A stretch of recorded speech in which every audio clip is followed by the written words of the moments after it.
créateurs d'entreprises qui durent sont des héros des temps modernes. Je m'appelle Jean Barluet, développeur de business et passeur d'histoire. Je roule sur un quart nord-ouest de la France à la rencontre des patrons de boîtes.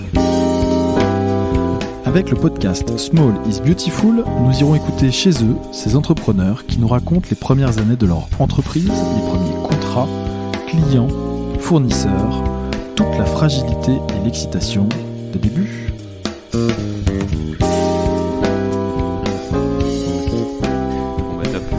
C'est parti. Bonjour, je suis aujourd'hui avec Guillaume de Kergariou. Bonjour Guillaume. Bonjour.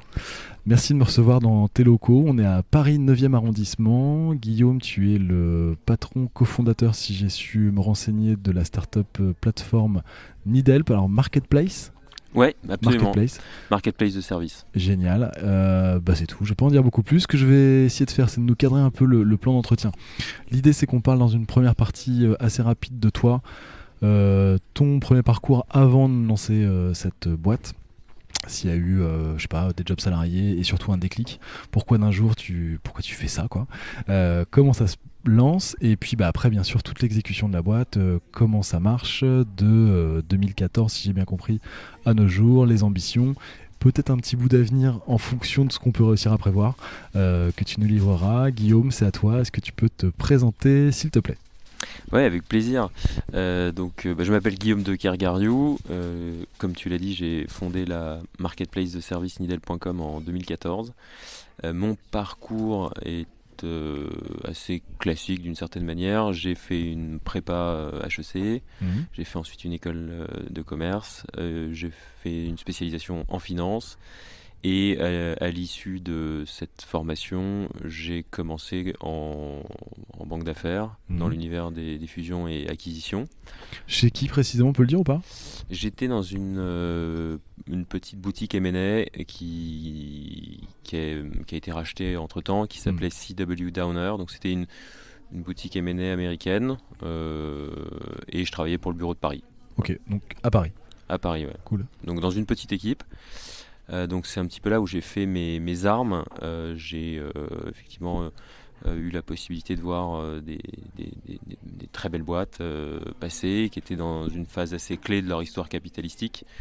Et c'était d'ailleurs ce qui était assez intéressant de côtoyer finalement des entrepreneurs talentueux qui avaient pour certains lancé leur projet, et pour d'autres racheté une boîte tout simplement, et qui en avaient fait en général de belles histoires. Voilà. Et donc c'est vrai que cette première expérience en M&A qui a duré 3 ans pour moi, ouais. Elle m'a appris à travailler, tout simplement. Elle m'a apporté beaucoup de méthodes. Elle m'a appris beaucoup de rigueur également. C'est des gros volumes de boulot, le M&A, non? C'est ça? Alors voilà, c'est vrai que c'est un rythme qui est assez intense. On passe beaucoup d'heures au bureau. Il faut pitcher, donc c'est dans le jargon, ce qu'on appelle pitcher, c'est aller démarcher de potentiels clients. Et puis parfois il faut aussi exécuter bien sûr les mandats que la banque obtient auprès de clients. Et donc c'est toujours beaucoup de boulot. C'est un rythme intense. On peut travailler tard le soir. Tout le monde le sait. Mais c'est ce qui fait aussi j'allais dire l'intérêt du métier. C'est dans cette phase clé très intense, très exigeante, d'accompagner des entrepreneurs à talent. Ok. Donc ça, tu fais ça 3 ans? Je fais ça 3 ans, et assez vite, je me rends compte que c'est pas ça qui m'apporterait une satisfaction dans la vie. Une fois que les méthodes et la structure est acquise et là, j'allais dire, ce qui est déjà un énorme reward, j'allais dire, beaucoup de chance de passer par cet univers. Mais très vite, je m'aperçois qu'en fait, je suis beaucoup plus passionné par l'histoire de tous ces entrepreneurs qu'on accompagne. Je me pose des questions sur qui sont ces entrepreneurs, sur comment l'idée leur est venue, comment ils ont surtout exécuté, mis en œuvre leur idée, et comment ils ont construit leur histoire, qu'elle soit purement opérationnel et business ou même capitalistique. Donc, comment ils ont trouvé leur financement, comment ils ont trouvé leur modèle économique, comment est-ce qu'ils ont abordé l'international. Donc c'est au-delà des Excel, j'allais dire, et des chiffres que je voyais tourner. Ce qui m'intéressait en réalité, c'était le côté très terrain, très opérationnel, et la vie qui était derrière, l'envie, j'allais dire plutôt, qui était derrière ces entrepreneurs. Ok. T'en as un en particulier qui t'a marqué, qui a été, je sais pas, une forme de mentor ou de déclencheur, où tu t'es dit son parcours à lui ou elle, en particulier, me donne envie d'y aller? Non, j'ai vu pas mal de boîtes passer. J'en ai pas une en particulier à citer aujourd'hui, ce serait injuste pour tous les autres, mais non, j'ai vu des entrepreneurs multiples, variés dans des domaines très différents dans l'industrie, pas beaucoup dans la tech, c'était pas forcément à l'époque c'était pas l'heure et c'était pas notre focus, en tout cas dans cette boutique M&A dans laquelle je travaillais. Et donc voilà, en tout cas ça m'a fait beaucoup réfléchir et ça m'a amené à une nouvelle étape. Donc 3 ans après que j'ai commencé en tant qu'analyste en fusion-acquisition, je décide de démissionner et de me lancer vers d'autres aventures. Alors j'avais pas encore le projet de lancer ma boîte qui était 100% validé dans mon esprit, mais ça, en tout cas, j'avais pris la décision de quitter le M&A et de ne plus y revenir. Ok, Voilà. tu sais pas encore si tu serais salarié ou pas dans le futur? Alors, je savais pas encore si je serais salarié ou pas. J'étais plutôt dans une logique de continuité. J'avais pas particulièrement en tête de couper avec la logique de salariat comme je l'ai finalement fait. Mais je savais qu'il fallait que je me laisse quelques mois de réflexion pour définir la suite. Alors, quand on quitte le M&A, il y a une passerelle en général qui est possible, c'est de faire du private equity, qui est un move assez sympa que j'ai vraiment envisagé à un moment, parce que ça permet en fait de se placer du côté investisseur, tout en étant, j'allais dire, au plus proche des entrepreneurs que le fonds va financer. Et donc c'était pour moi la suite plutôt logique que de m'orienter vers des opportunités dans l'univers du PE. Et à nouveau, je me suis laissé le temps de réfléchir et à nouveau, je me suis rendu compte que la position de l'investisseur n'était toujours pas celle qui allait m'exciter et me satisfaire. Okay. Exactement. Ok.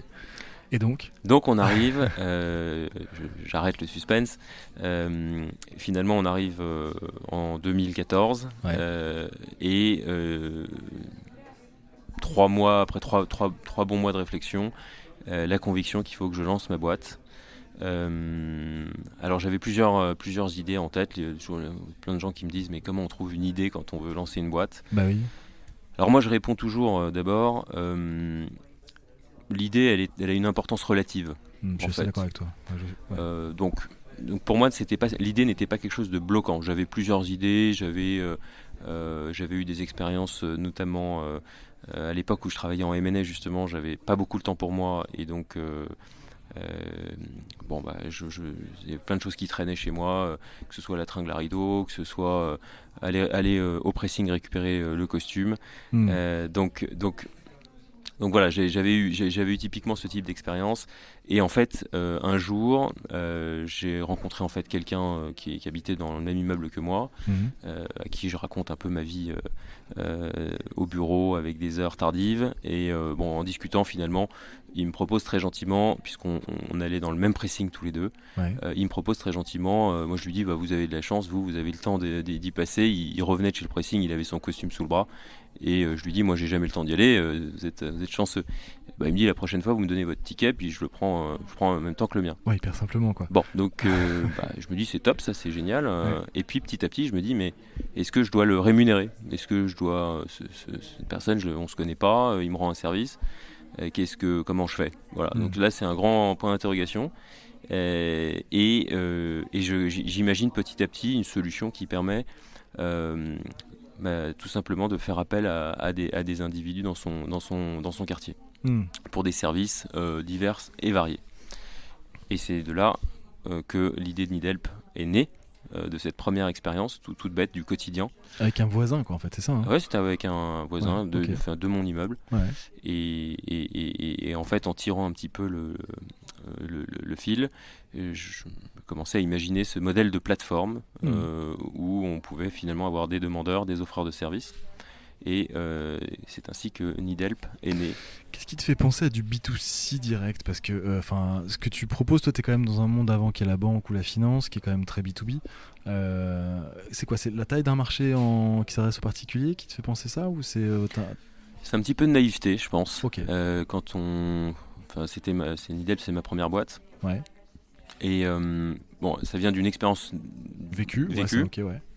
Donc c'est vrai que c'est toujours mieux quand c'est du vécu. Ça valide un usage potentiel. Ouais. Ça valide pas une taille de marché, c'est vrai. Mais j'allais dire peut-être de la naïveté. Toi, avec ton cerveau fait de finance, à aucun moment tu te projettes un Excel en disant quelle taille de marché, quelle profondeur je peux avoir sur un. Si, bien sûr. Si, forcément. Je fais tout de suite tourner des Excel Bah oui. très rapidement. Bon, le marché en soi est adressable et je m'aperçois qu'il est gigantesque. Il pèse plus de 50 milliards. D'accord. Si on prend le marché des services à domicile au sens large. Et donc la taille de marché ne me fait pas peur du tout, au contraire, Te rassure. me rassure énormément. Bien sûr, Ce que je vois pas surtout à ce moment-là, c'est tout ce qui m'attend dans l'exécution, la mise en œuvre de l'idée. Donc l'idée en réalité est très simple. On met en relation des offreurs et des demandeurs. En fait, je vais avoir un sacré bout de chemin à parcourir pour réussir à mettre à l'échelle le modèle et gérer à la fois la qualité, la liquidité sur la marketplace aussi entre les offreurs et les demandeurs. Ouais. Ça prendra un paquet d'années et surtout, je vais très vite m'apercevoir qu'il va falloir itérer le modèle, que le modèle B2C tel que je l'ai un peu naïvement imaginé au départ, il faudra en fait en réalité l'itérer en B2B2C. Ouais. Qui est un petit peu l'innovation que j'ai apportée par rapport à mon environnement concurrentiel. Ok. Donc là, on est en quelle année quand tu as cette idée en bas de ton immeuble entre le pressing et ton voisin? 2014. 2014, ouais. Ok. On est début 2014. Donc toi, techniquement, tu as un chômage qui tombe, un truc comme ça, non? Ouais, je suis parti avec une rupture conventionnelle. Parfait. Donc c'est vrai que ça apporte une certaine tranquillité. Ouais, t'as des mois devant toi de revenus, quoi. Voilà, mais avec la ferme intention de me mettre et de me remettre en activité assez vite. Voilà, l'idée c'était pas de prendre une année sabbatique où j'avais pas ce besoin de me laisser trop de temps. Voilà, j'avais besoin d'un petit peu de temps. Tu prends le Pôle emploi comme le premier fonds d'amorçage, quoi. Un peu. Enfin, comme tous les entrepreneurs, en fait. Oui, on peut voir ça comme ça. Enfin, non je le vois juste comme une période de transition qui me permet de définir vraiment la suite de ma carrière professionnelle, quoi, quelque part. Et alors, donc, tu as cette idée, là, il va falloir que tu rencontres du monde, parce que c'est l'univers de la techno, quand même, enfin, l'internet, le digital, comment tu vas... Alors, j'y connais rien à ce moment-là. Je ne sais pas comment se monte une plateforme, je ne connais pas les technos. Je n'ai pas d'expérience à revendre en la matière, donc je n'ai jamais démontré. En général, quand on lance un projet, les gens qui vous jugent, que ce soit vos futurs associés, que ce soit vos futurs clients, que ce soit vos futurs investisseurs, ce qu'ils vont regarder, c'est votre track record, votre background. Est-ce que vous avez déjà monté une première boîte? Moi, c'était pas mon cas. Est-ce que vous avez déjà monté et réussi une première histoire? Et donc je pouvais pas démontrer de succès précédent.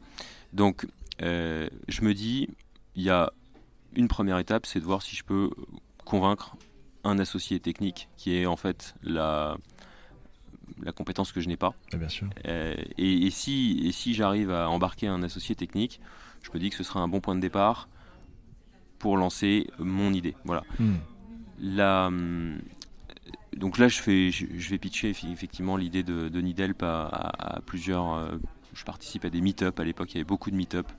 Ah, c'est ça, c'est pas un copain ou un copain de promo Non, moi, ayant fait des études de commerce, je n'avais pas spécialement d'ingénieur dans mon entourage. Et quand on en a, en général, ils sont assez sollicités. Et c'est toujours le cas aujourd'hui. Il n'y a pas assez d'ingénieurs, il n'y a pas assez de développeurs sur le marché. Ok. Surtout avec l'explosion du digital. Tout le monde veut développer, tout le monde veut lancer des extensions digitales à leurs activités. Donc, j'avais pas de connaissances immédiates qui pouvaient devenir mon associé. Puis j'avais pas la conviction non plus qu'il fallait s'associer avec un copain. Bien joué. Non mais ok, je partage ça à fond. Ouais. Donc je me mets en recherche, je participe à des meet-up. Je me dis c'est l'occasion de confronter, de challenger mon idée et puis de l'améliorer aussi. Voilà. Alors, c'est comment les meet-up? Parce que je connais pas le concept ou le principe. Oui, le principe c'était très simple, c'est de participer à des petites réunions en petits groupes dans des cafés en général. Ok. Cafés, restos à Paris. Et chacun a l'occasion de pitcher l'idée sur laquelle il est en train de travailler. Okay. Il y a aussi des meet-up à thème où justement l'objectif est de faire matcher des entrepreneurs CTO, qu'on appelle donc les responsables techniques, avec plutôt des CEO qui cherchent à lancer leur projet. Donc je participe à pas mal de meet-up de ce style. Je participe aussi à ce qu'on appelle des startup week-ends à ce moment-là. Ouais. Donc, en gros, en 48 heures, essayer de lancer une idée, donc de bootstrapper vraiment le lancement d'un projet. Et c'était pour moi extrêmement important de passer par là parce que on a en France cette culture de la perfection. Et la culture de la perfection, la résultante de ça, c'est je ne lance rien sur le marché tant que mon produit n'est pas parfait. Et la démarche d'un entrepreneur doit être en réalité inverse. C'est l'enseignement que j'ai eu de ces meet-up et puis plus généralement du lancement de Nidelp, bien entendu. En fait, il faut lancer très vite pour faire des enseignements de marché, pour valider des hypothèses et pour itérer son produit le plus vite possible. C'est ce qui fait qu'on peut gagner une course potentiellement dans un environnement concurrentiel intense. Et surtout, c'est ce qui fait qu'on peut comprendre comment marche son marché et ce qu'attendent les clients potentiels. Ça, tu le sais dès le début? Non, mais j'y suis sensibilisé assez vite. Il y avait en 2014, il y a un écosystème en France qui est en train de se monter. C'est l'époque où Uber fait beaucoup parler. C'est vrai. Voilà, Uber fait parler de sa plateforme. Blablacar a explosé. On est vraiment dans un contexte où il y a cette espèce de ruée vers les plateformes et en particulier vers les marketplaces. Et donc globalement, toutes les parties prenantes sont là. Il y a des investisseurs, il y a de l'argent disponible, il y a plein d'opportunités de marché à prendre dans plein de secteurs. Il y a plein d'entrepreneurs qui veulent lancer leur projet, qui veulent devenir, qui veulent vraiment porter des idées. Donc il y a vraiment en 2014 un dynamisme. Ouais, un terrain favorable, quoi. Voilà. Et ça permet vraiment d'échanger, d'être dans le partage, d'être des entrepreneurs et échangent énormément. Ils cachent pas leurs idées en général. Les entrepreneurs discutent, échangent, partagent les bonnes pratiques. Et donc je me retrouve très vite sensibilisé à cette notion qu'il faut lancer des produits imparfaits, comprendre ce qu'attendent les clients et itérer son produit pour en faire quelque chose de meilleur et pour réussir finalement à pénétrer son marché. Ok. Donc voilà, je passe un petit peu dans cette phase-là, je partage mon idée, j'en parle et je finis par effectivement rencontrer celui qui est devenu mon associé technique qui va m'aider à lancer la plateforme. Donc là on est en janvier 2014. Entre-temps, en parlant de l'idée autour de moi, sans vraiment que je cherche à lever des fonds, je me retrouve avec pas mal d'intentions d'investissement. D'accord. Donc j'ai des gens autour de moi qui sont ce qu'on appelle les friends and family, qui vont me dire si tu lances cette boîte, moi je vais investir dedans. Okay. Donc là je suis un petit peu surpris. Je me dis mais je cherche pas à lever de l'argent et je me retrouve quasiment avec un premier tour de table sans effort autour de 150 000 euros. Ouais, c'est pas mal. Ce qui était pas mal à l'époque. Aujourd'hui, ça paraît pas grand-chose parce que le montant d'élevé a énormément évolué à la hausse. Mais à l'époque, c'était déjà quelque chose, surtout quand on n'avait pas spécialement l'intention de lever aussitôt dans l'histoire du projet. Donc je me retrouve finalement au mois de mars et j'ai 150 000 euros de sécurisé en intention d'investissement. Et j'ai aussi mon associé technique qui était, souvenez-vous, mon intention, une des conditions pour que tu te lances. Pour que je me lance. Ouais. Donc on a les compétences qu'il faut autour de la table. on a des moyens pour initier le projet. Donc 1er mars, la société est créée. Ok. Et on met exactement 3 mois pour lancer ce qu'on appelle un MVP. Donc Minimum Viable Product, voilà, c'est ça? Exactement, Génial. Minimum Viable Product. Donc une preuve de marché, c'est ça? Pas encore. L'objectif de ce MVP, c'est justement de mettre sur le marché une première plateforme très imparfaite, mais qui fonctionne et qui permet de comprendre les attentes des clients. Tout simplement. Adresser les clients et avoir des retours. Des vrais retours, vrais retours terrain. Plutôt que de rester dans des hypothèses permanentes et de se dire les clients ce qu'ils veulent c'est des prestations de jardinage ou c'est des prestations de montage de meubles ou c'est du babysitting. Voilà, tout ça ça reste très théorique. Ce qu'il faut c'est comprendre si l'attraction client est au rendez-vous et selon quelles hypothèses. Voilà. Alors comment vous faites à l'époque du coup, parce que donc ça passe par la fabrication d'un site. Alors on lance une plateforme effectivement dédiée, un site complètement homemade j'allais dire. Donc un WordPress ou... En fait on fait vraiment, alors c'est pas un WordPress justement, c'est qu'on a tout codé de A à Z, from scratch. Ah oui d'accord, en dur, ouais. Voilà. Sans CMS client qui te permet d'avoir une facilité. Sans CMS. On fait vraiment du custom made. Ok. On maquette un petit peu le projet bien sûr. Donc, toi tu mets les mains dans le code du coup? Non, moi je mets pas les mains dans le code. Moi j'imagine tout le parcours client, le parcours ce qu'on appelle jobber, ça ce sont les prestataires qui s'inscrivent pour proposer leurs services sur la plateforme. Et ensuite je propose ces maquettes à mon associé technique qui fait les développements. Donc ça c'était les premières étapes et ce que je fais là à ce moment là c'est que je propose un modèle très généraliste, donc un modèle où on peut adresser toutes les catégories de services parce que j'y vais sans a priori justement. Je me dis j'ai besoin de comprendre comment marche ce marché, est-ce que je peux adresser tous les services à domicile, est-ce qu'il faut que je me spécialise sur une verticale. Donc je lance une plateforme de services à domicile où on peut réserver les services d'un prestataire qui est dans la même zone géographique que soi. Et donc ça c'est la première étape. Très vite je me rends compte, donc le produit est live, on met 3 mois à sortir un MVP, ce qui est plutôt extrêmement rapide. Ah ouais, c'est carrément rapide, ouais. Le produit arrive sur le marché, on fait de l'acquisition sur les deux côtés de la marketplace. Alors le problème d'une marketplace, c'est que c'est toujours le problème de la poule et de l'œuf. C'est si on n'a pas de prestataire, on n'a pas de client. Si on n'a pas de client, on n'a pas de prestataire. Donc nous, on a fait le choix de se concentrer sur l'acquisition des prestataires, des offreurs de services. Parce qu'on ne voulait pas être déceptif pour nos clients qui viendraient poster des demandes de services. Et donc on s'est focalisé sur l'acquisition de notre base de prestataires dans un premier temps. Alors comment tu fais ça? Alors on part essentiellement, donc c'était un business plan très B2C donc à l'origine, donc essentiellement par des canaux d'acquisition directs. On utilise Google, on utilise Facebook, on utilise. Voilà, on fait de l'acquisition B2C. Donc quand tu fais de l'acquisition, c'est que tu fais de la publicité sur Google pour. Exactement. Ok, d'accord. C'est vraiment de la publicité ciblée qui permet de récupérer des leads sur la plateforme et donc d'avoir les premiers utilisateurs inscrits. Voilà. Donc là, toute une série de questions qui s'enchaînent, bien sûr. C'est comment on va vérifier tous ces prestataires qui s'inscrivent, quels sont les minimum requirements, et comment on va vérifier la qualité, bien sûr, des prestations qu'ils vont faire. Et puis, voilà, on a beaucoup de questions qui arrivent. Et le premier constat qu'on fait, c'est que c'est très compliqué en réalité de créer de la liquidité sur plein de catégories de services en même temps.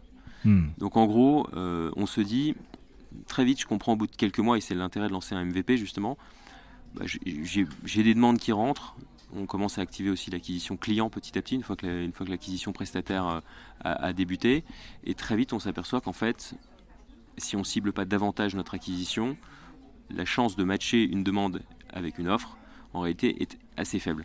Donc c'est très géographique, c'est ça ou c'est il y a la composante géographique et puis il y a la typologie de service en fait. Donc je donne un exemple très simple. Si on a des prestataires bricoleurs qui s'inscrivent sur la plateforme mais qu'en face on a des demandes de garde de chat, forcément ça marche pas. Ça marche pas. Et donc en fait on se dit assez vite, il faut recentrer l'activité sur un certain nombre de verticales de services spécifiques pour pouvoir se dire qu'on veut permettre à des clients d'installer leur cuisine et proposer à des bricoleurs des prestations d'installation de cuisine. Ok. Ce qui permet de faire matcher l'offre et la demande beaucoup plus facilement, et ce qui permet aussi de recentrer le débat de la qualité. On s'aperçoit très vite qu'il y a pas mal de plateformes spécialisées sur chaque verticale de service. Donc on va avoir des plateformes spécialisées sur le babysitting qui sont finalement meilleures qu'une plateforme généraliste sur le babysitting. On a des plateformes spécialisées sur le ménage à domicile. On va avoir des plateformes spécialisées dans les travaux. Et en fait, on s'aperçoit qu'on ne pourra pas rivaliser avec l'ensemble de ces spécialistes si on reste généraliste. Et nos clients ont aussi du mal finalement à... Ça rend le positionnement de la marketplace moins lisible. Si on reste généraliste, les clients ne savent pas très bien pourquoi ils doivent aller sur Nidelp et quand ils doivent aller sur Nidelp. Ouais, bien sûr. Bon, donc on regarde un peu les premiers chiffres. On est très pragmatique et très analytique. Et on s'aperçoit qu'en fait, la verticale travaux et bricolage à domicile est l'une des plus à succès, celle qui grossit le plus vite. Okay. Donc ça, c'est la première hypothèse qu'on valide. La deuxième chose qu'on cherche à résoudre dans l'équation de cette marketplace, c'est le problème des coûts d'acquisition client. Faire de l'acquisition en B2C, j'en parlais tout à l'heure, c'est bien, mais ça coûte cher. Ouais. Ça coûte très cher. Et donc moi je me dis comment je peux faire pour éviter d'avoir des coûts d'acquisition client qui font que les unit economics finalement tiennent pas bien. Donc ce que je me dis, c'est que plutôt que d'aller acheter des clients sur Google, et en plus en étant en compétition avec tous les autres acteurs sur ces mots-clés, qui font simplement monter les enchères des mots-clés. Donc en réalité, c'est Google qui s'en sort plutôt bien dans cette histoire, plutôt que les entrepreneurs. Ce que je me dis, c'est qu'il faut que j'aille chercher les clients vraiment là où ils sont, au moment où ils ont des projets. Et donc là vient cette idée d'aller parler à des enseignes de bricolage et d'ameublement. Okay. Je me dis que les gens qui ont des cuisines à faire installer, qui ont des parquets à changer, qui ont des meubles à monter, ou qui ont des murs à faire repeindre. Typiquement le mec qui va chez Ikea. Qui va chez un Castorama. Ouais. Il faut passer par le magasin de bricolage, alors soit par le site marchand, soit par le magasin physique. Bien sûr. Pour acheter ces produits. Et donc, je m'adresse à un premier partenaire en 2015. Tôt quand même, assez tôt. T'as vite la vision. Ouais. Assez vite, je me dis, il faut parler à des... C'est toujours pareil, toujours dans cette logique de MVP, de valider des hypothèses. Je me dis, allons parler à des partenaires potentiels bricolage et ameublement, et voyons s'ils ont besoin de capacités, d'installation, de montage, d'hommes à tout faire, de ce qu'on appelle les bricoleurs, pour accompagner leurs clients dans leurs projets. Donc j'arrive à obtenir un premier échange avec le CEO à l'époque du groupe Brico Dépôt, qui est une des enseignes qui appartient au groupe Kingfisher. Donc 123 magasins en France. Je me dis c'est super, c'est beaucoup de potentiel, on peut toucher des millions de clients. Je me souviendrai, je me retrouve un lundi matin dans le bureau du CEO de Brico Dépôt à l'époque. Pour lui présenter tu décroches le rendez-vous. Enfin, c'est chaud déjà de décrocher le rendez-vous. Comment tu fais pour téléphone. Je passe plusieurs coups de fil, okay. Et de fil en aiguille, j'arrive à retomber effectivement sur Alexandre Falk à l'époque, okay. Qui accepte de me recevoir, donc qui voit, je pense, un potentiel. Donc là, je me dis, si j'ai un rendez-vous, c'est qu'il y a quand même un problème, il y a un problème à régler. Okay. Et ce premier rendez-vous se passe extrêmement bien, ce premier échange se passe très bien. Et débouche sur une phase de test qu'on valide dès le premier rendez-vous. On valide qu'on fait un test dans le Brico Dépôt de Nice, qui est le dernier dépôt qui était en train d'être ouvert à l'époque au sein du réseau. Ouais, un pilote. On fait ça sur un pilote, on voit bien. On fait un pilote et pareil, on regarde un peu les résultats, on essaie de comprendre l'attraction client et l'usage. Et si ça fonctionne, on itère sur plus de dépôts et pourquoi pas, je me dis, sur un déploiement national. Donc la mise à disposition de notre plateforme et de notre service à tous les clients, je l'espère, des dépôts de France. Et donc, c'est très très bon premier milestone pour Nidelp. Ouais. On fait cette phase de test, ça prend un petit peu de temps, à être mis en place. Mais globalement, ce qu'on imagine, c'est un parcours en ligne et en magasin. Donc on se dit qu'il faut que les clients puissent faire appel à la plateforme Needhelp, qu'ils soient dans un magasin ou qu'ils soient en train de visiter le site marchand de Brico Dépôt. Et donc on intègre des bannières à côté des produits.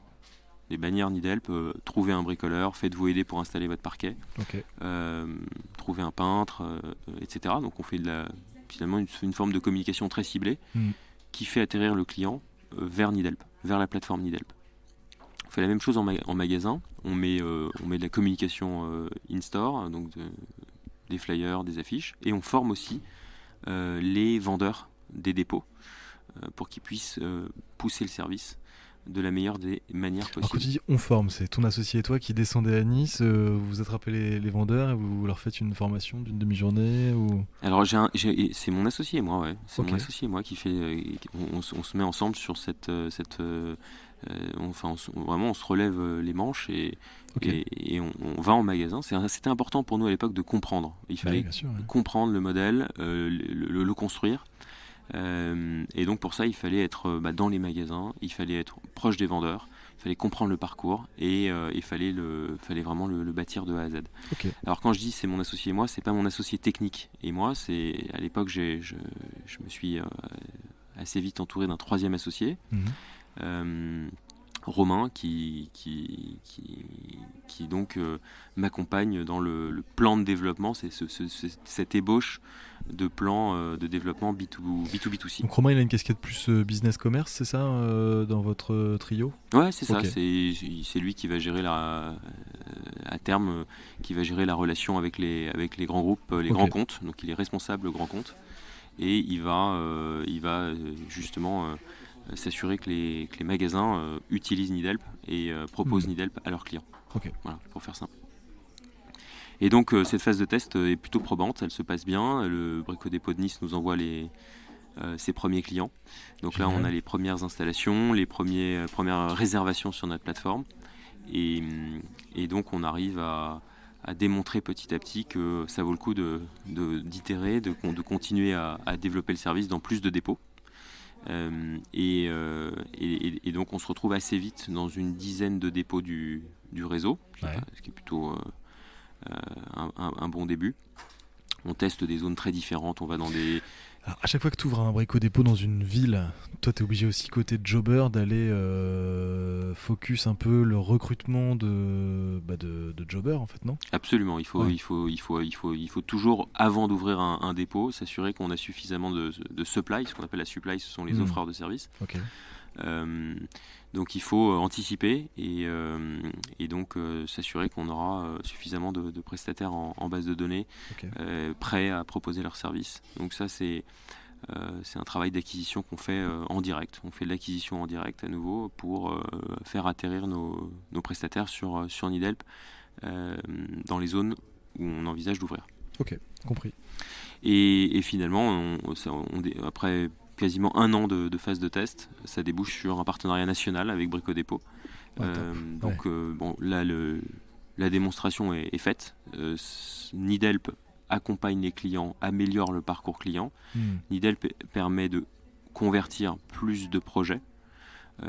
Parce qu'on est facilitateur, parce que... tu veux dire que tu as un bénéfice côté Brico Dépôt sur le taux de transfert en caisse aussi, quoi, ça que tu... Exactement, c'est ça l'idée, c'est que dans la phase de test, on s'aperçoit en réalité qu'il y a une partie de leurs clients qui n'achètent pas ou qui ne vont pas au bout de leur projet sans avoir le service d'installation qui va avec.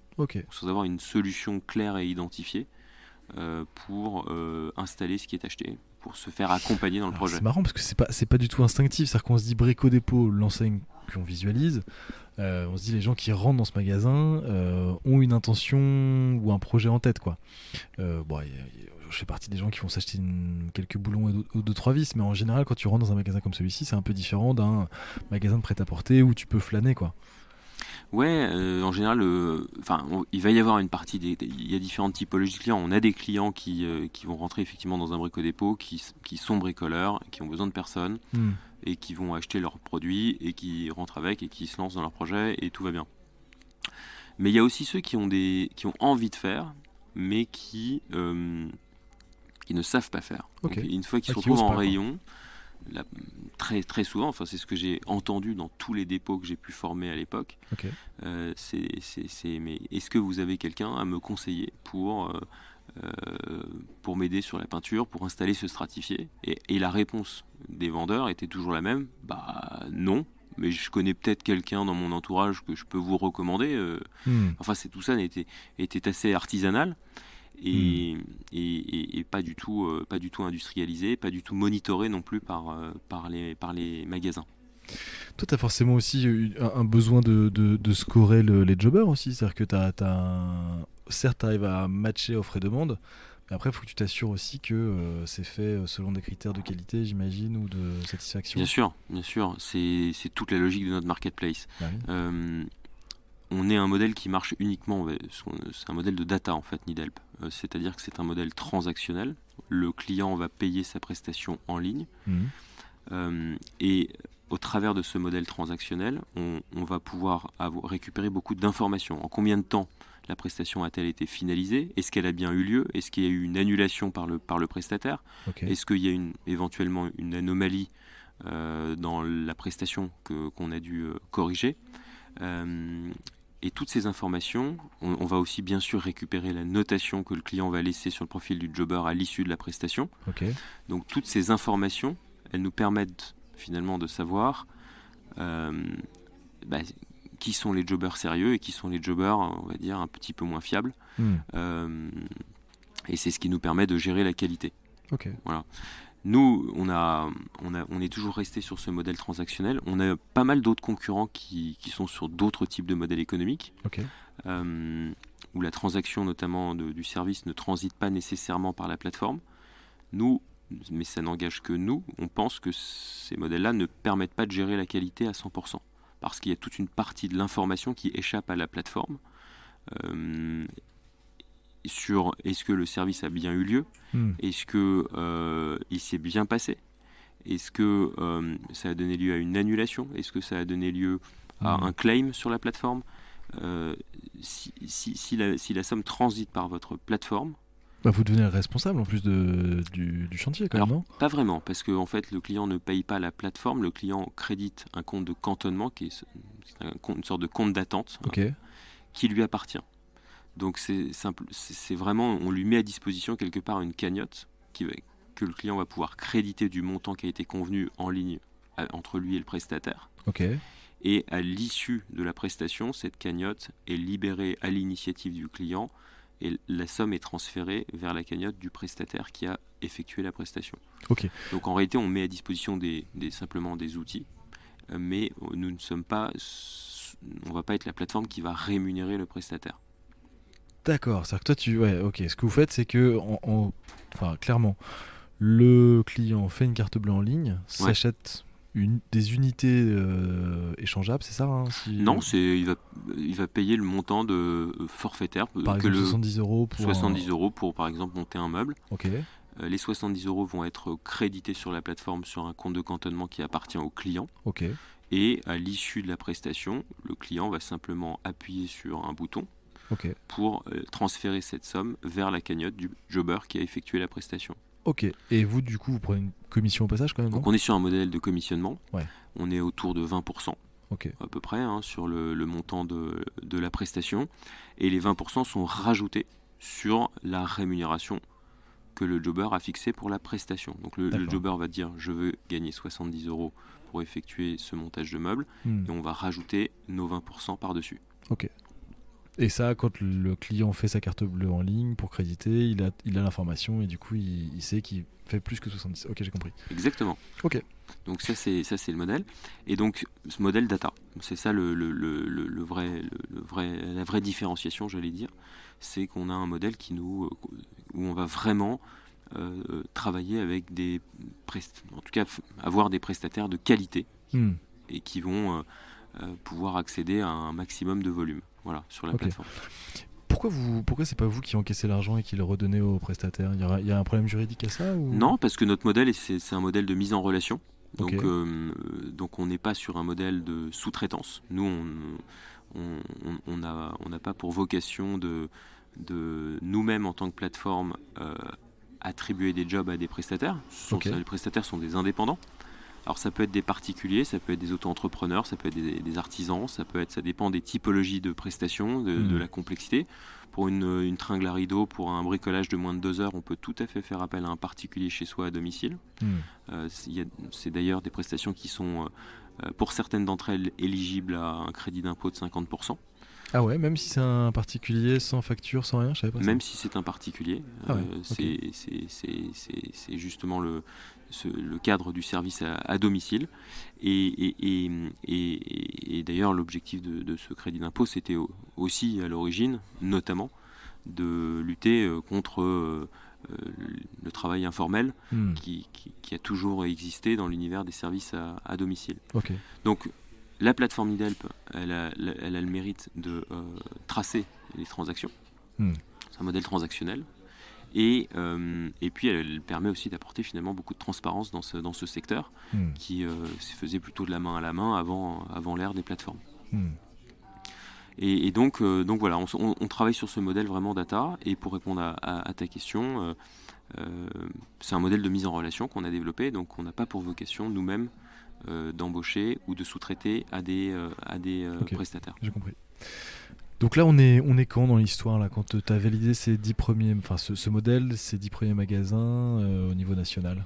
Alors là, c'est fin 2016. Okay. On est disponible sur tout le réseau Brico Dépôt. Okay. Donc là, on commence à avoir une traction nationale. On commence vraiment à grossir énormément. On fait x3 à peu près. On commence en gros cette phase où on va faire x3 à peu près tous les ans sur la croissance de ce qu'on appelle la GMV, c'est le volume d'affaires. Okay. Donc le volume d'affaires, c'est la somme des prestations qui transitent par notre marketplace. Et donc la première conclusion de tout ça, c'est que ce modèle en fait grossit plus vite et moins coûteux que notre modèle initial B2C, où on cherchait à faire de l'acquisition en direct sur Google, sur Facebook et sur tous les autres outils d'affiliation. Là, on a un modèle en fait où on a des prescripteurs qui sont beaucoup plus gros que nous et qui finalement ont tout un paquet de clients qui ont un vrai problème à résoudre. C'est l'installation, c'est la main d'œuvre, c'est l'accompagnement dans les projets de rénovation et d'amélioration de l'habitat. Ok. Quelle est la boîte? Parce que je vous ai suivi à 3 quand tu as Romain qui arrive. Quand vous êtes fin 2016, vous êtes combien dans la boîte là du coup? On est une petite dizaine. Okay. Et en fait, ce qui va se passer, c'est quelque chose d'assez étonnant. C'est qu'on va globalement, on va rester une petite dizaine, alors qu'on va faire x3 tous les ans. D'accord. Donc ça va durer à peu près 4 ans. Pendant 4 ans, on va rester une petite dizaine, on va monter à 15, on va dire, au bout de 4 ans. Donc, on va dire que en 2020, je me retrouve à une quinzaine de salariés dans la boîte. D'accord. Alors que la boîte a vraiment fait x3 tous les ans entre 2016 et 2020. Et donc si tu fais x3 sur ton GMV, forcément tu fais x3 aussi sur tes commissions, ce qui est un peu logique. Donc on fait x3 sur nos commissions, on fait même en réalité plus que x3 sur nos commissions, puisqu'en fait la monétisation a évolué aussi de la plateforme. On avait commencé à l'origine avec des commissions qui sont autour de 15%. Et en 2020, on arrive sur un modèle de commissionnement plutôt autour de 20%. D'accord. Parce que aussi, on considère que le niveau de service qu'on apporte aux prestataires et aux clients s'est amélioré. On a des vrais prestataires, on a construit une communauté de prestataires de qualité. On a ajouté des assurances aussi et ce qu'on appelle des garanties satisfaits ou refaits, donc qui permettent de refinancer éventuellement un plan de travail qui a été mal découpé, mal installé. Un meuble qui est tombé, qui a été abîmé pendant le montage, ce qui peut arriver, il n'y a pas de risque zéro. Ça va être le bureau des plaintes quand même, non? Il y a pas... Alors, sur ces modèles effectivement où on s'adresse aux consumers, oui, bien sûr qu'il y a toute une partie service après-vente qu'il faut savoir gérer, qu'il faut savoir mettre à disposition des clients. On est aussi sur un nouvel usage. C'est genre, aller sur une plateforme en ligne, réserver un prestataire à qui on n'a jamais parlé de vive voix, qu'on n'a jamais vu, qu'on ne connaît pas. Il y a aussi tout un paquet de freins psychologiques qu'il faut lever Et ça demande effectivement de l'accompagnement client. Donc ça, on se retrouve très vite à devoir constituer un pôle qu'on appelle Customer Success, qui accompagne les clients dans leurs projets et qui travaille donc sur plusieurs KPI, la conversion entre finalement les leads clients qu'on obtient sur la plateforme, des gens qui viennent poster des projets, et ceux qui vont effectivement au bout, c'est-à-dire qui font la réservation et qui payent pour les prestations d'un jobber. Donc ça c'est quoi? C'est du contact téléphonique? Il y a du contact effectivement téléphonique. Moi j'ai toujours été très pragmatique dans ma démarche d'entrepreneur. J'ai toujours entendu plein d'entrepreneurs autour de moi qui cherchaient à tout automatiser par le digital, par les plateformes. Moi j'ai plutôt une vision où il faut rendre un vrai service à un client. Okay. Et si ça passe par un appel téléphonique parce qu'il a besoin de comprendre comment ça fonctionne, parce que la plateforme ne permet pas 100% de rassurer au stade où elle en est, eh ben il faut décrocher son téléphone. Okay. Et ça ne m'a jamais posé un problème. Il faut bien sûr automatiser un maximum de choses sur un modèle qui a pour vocation de faire beaucoup de volume. Mais ça, l'automatisation, ça prend des années et des années. Et donc, on a toujours... on n'a jamais eu honte de décrocher notre téléphone et de parler à nos clients. Voilà. À nos clients et à nos jobbers d'ailleurs. Les deux, ça va voilà. Donc, aujourd'hui, on est dans une phase qui va davantage vers de l'automatisation. Donc, on a toujours des points de contact avec nos clients, avec nos utilisateurs. Mais c'est vrai qu'on arrive petit à petit à répondre dans notre parcours à l'ensemble des questions que se posent nos utilisateurs. Et automatiser ça du coup. Okay, ouais. Et automatiser ça. Okay. Donc voilà, et pour reprendre un petit peu le fil de l'histoire, Brico Dépôt étant lancé nationalement sur les 123 dépôts du groupe, donc le service Nidelp est à disposition de tous les magasins du groupe. La question suivante que je me pose, c'est de savoir si Brico Dépôt est un cas isolé ou si je peux dupliquer ce modèle finalement. Bien sûr. Parce que je me dis, c'est très bien, le modèle fonctionne, mais est-ce que pour accélérer encore la croissance, on peut le dupliquer sur d'autres partenaires? Et donc là, le prochain challenge, c'est Castorama, qui est une autre filiale du même groupe, du groupe Kingfisher, donc Brico Dépôt et Castorama. Okay. Et donc, je me retrouve assez vite... effectivement à parler avec Castorama pour une phase de test, et on repart sur le même cycle qu'avec Brico Dépôt qui a abouti sur le déploiement de Nidelp dans les 101 magasins Castorama de France. Donc ça, là on est en 2017. Alors là en plus tu as une success story à raconter à Castorama du coup. Donc ouais, là on a des enseignements de marché avec Brico Dépôt, on a un vrai cas d'école à présenter. Ouais. Donc on arrive avec des chiffres, on arrive avec une preuve de marché quelque part, et un produit qui s'est amélioré. Donc on arrive petit à petit, et puis surtout on arrive aussi avec un discours qui est bien différent, puisque quelque part on est en train de créer une nouvelle norme de marché. Ouais. À ce moment-là, quand on arrive et qu'on dit Brico Dépôt l'a fait, vous ne l'avez pas fait. Chez Brico Dépôt, on peut se faire accompagner en moins de 24 heures. On a un jobber chez soi pour installer ce qu'on a acheté dans le magasin. Il y a toujours ce besoin pour les différents acteurs du retail et de l'ameublement d'être, d'avoir pas prendre de retard de marché. Ouais, toujours être update sur ce qui se fait, mais quand tu parles à ton client Castorama, toi tu viens peut-être avec des chiffres en disant le taux de transfo c'est augmenté de temps, non? Enfin, c'est pas plutôt ça là, le discours, ou c'est vraiment la satisfaction client? Parce que ce qu'il veut entendre Casto, c'est combien je fais de plus grâce à toi, un peu quand même, non? C'est pas seulement ça. Pas que ça. L'équation est plus complexe, mais oui, bien sûr, ils veulent savoir combien de projets ils vont réussir à transformer avec Nidelp par rapport à sans Nidelp. Mais ce qu'ils veulent savoir aussi, c'est plus généralement combien de clients pendant cette première phase de test qu'on a fait avec Brico Dépôt ont utilisé Nidelp. Quel est l'intérêt de leurs clients pour la plateforme Nidelp? Voilà. Dans quelle mesure elle est utilisée? Est-ce qu'on sait pourquoi? Et effectivement, qu'est-ce que ça leur apporte en tant que distributeur? Bon, là où on est arrivé sur un marché qui était prêt à nous accueillir, c'est qu'ils avaient tous conscience du trou qu'ils avaient dans la raquette, dans leur offre servicielle. ça faisait des années et des années que des milliers et des milliers de clients tous les ans allaient dans les magasins et demandaient des solutions d'installation, de montage ou d'accompagnement travaux, et que la réponse était toujours la même, je n'ai pas grand-chose à vous proposer. Et puis dans l'autre sens, alors, je sais pas si tu travailles avec eux, c'est peut-être des concurrents, pour avoir moi acheté 2 fois des cuisines Ikea, donc tu reçois tes 147 colis à la maison, et puis voilà, on est toujours passé par une personne qui la pose. J'ai des copains qui ont eu une expérience assez désagréable avec des artisans recommandés par l'enseigne. Alors pas de bol, hein, mais en fait, une fois que c'est posé, c'est pas super, et c'était pas super content ou quoi. Donc de toute façon, il y a un besoin, il y a un marché, ça c'est évident, je pense. Ouais, c'est le marché, le besoin client, il était bien identifié par les enseignes, hein, que ce soit Castorama, Brico Dépôt, Ikea ou tous les autres. C'est plus la manière de l'adresser qui n'était pas identifiée. Nous, on apporte avec Nidelp une innovation, on a une marketplace. La force de la marketplace, c'est sa capacité infinie à traiter des volumes. Si on met à l'échelle le modèle, si on automatise les tâches, si on automatise le processus de mise en relation et le monitoring de la qualité des prestations, donc la qualité des interventions des prestataires aussi qui sont inscrits sur la plateforme, on a théoriquement la capacité de répondre à autant de volumes qu'on veut. La plateforme est ouverte à tous.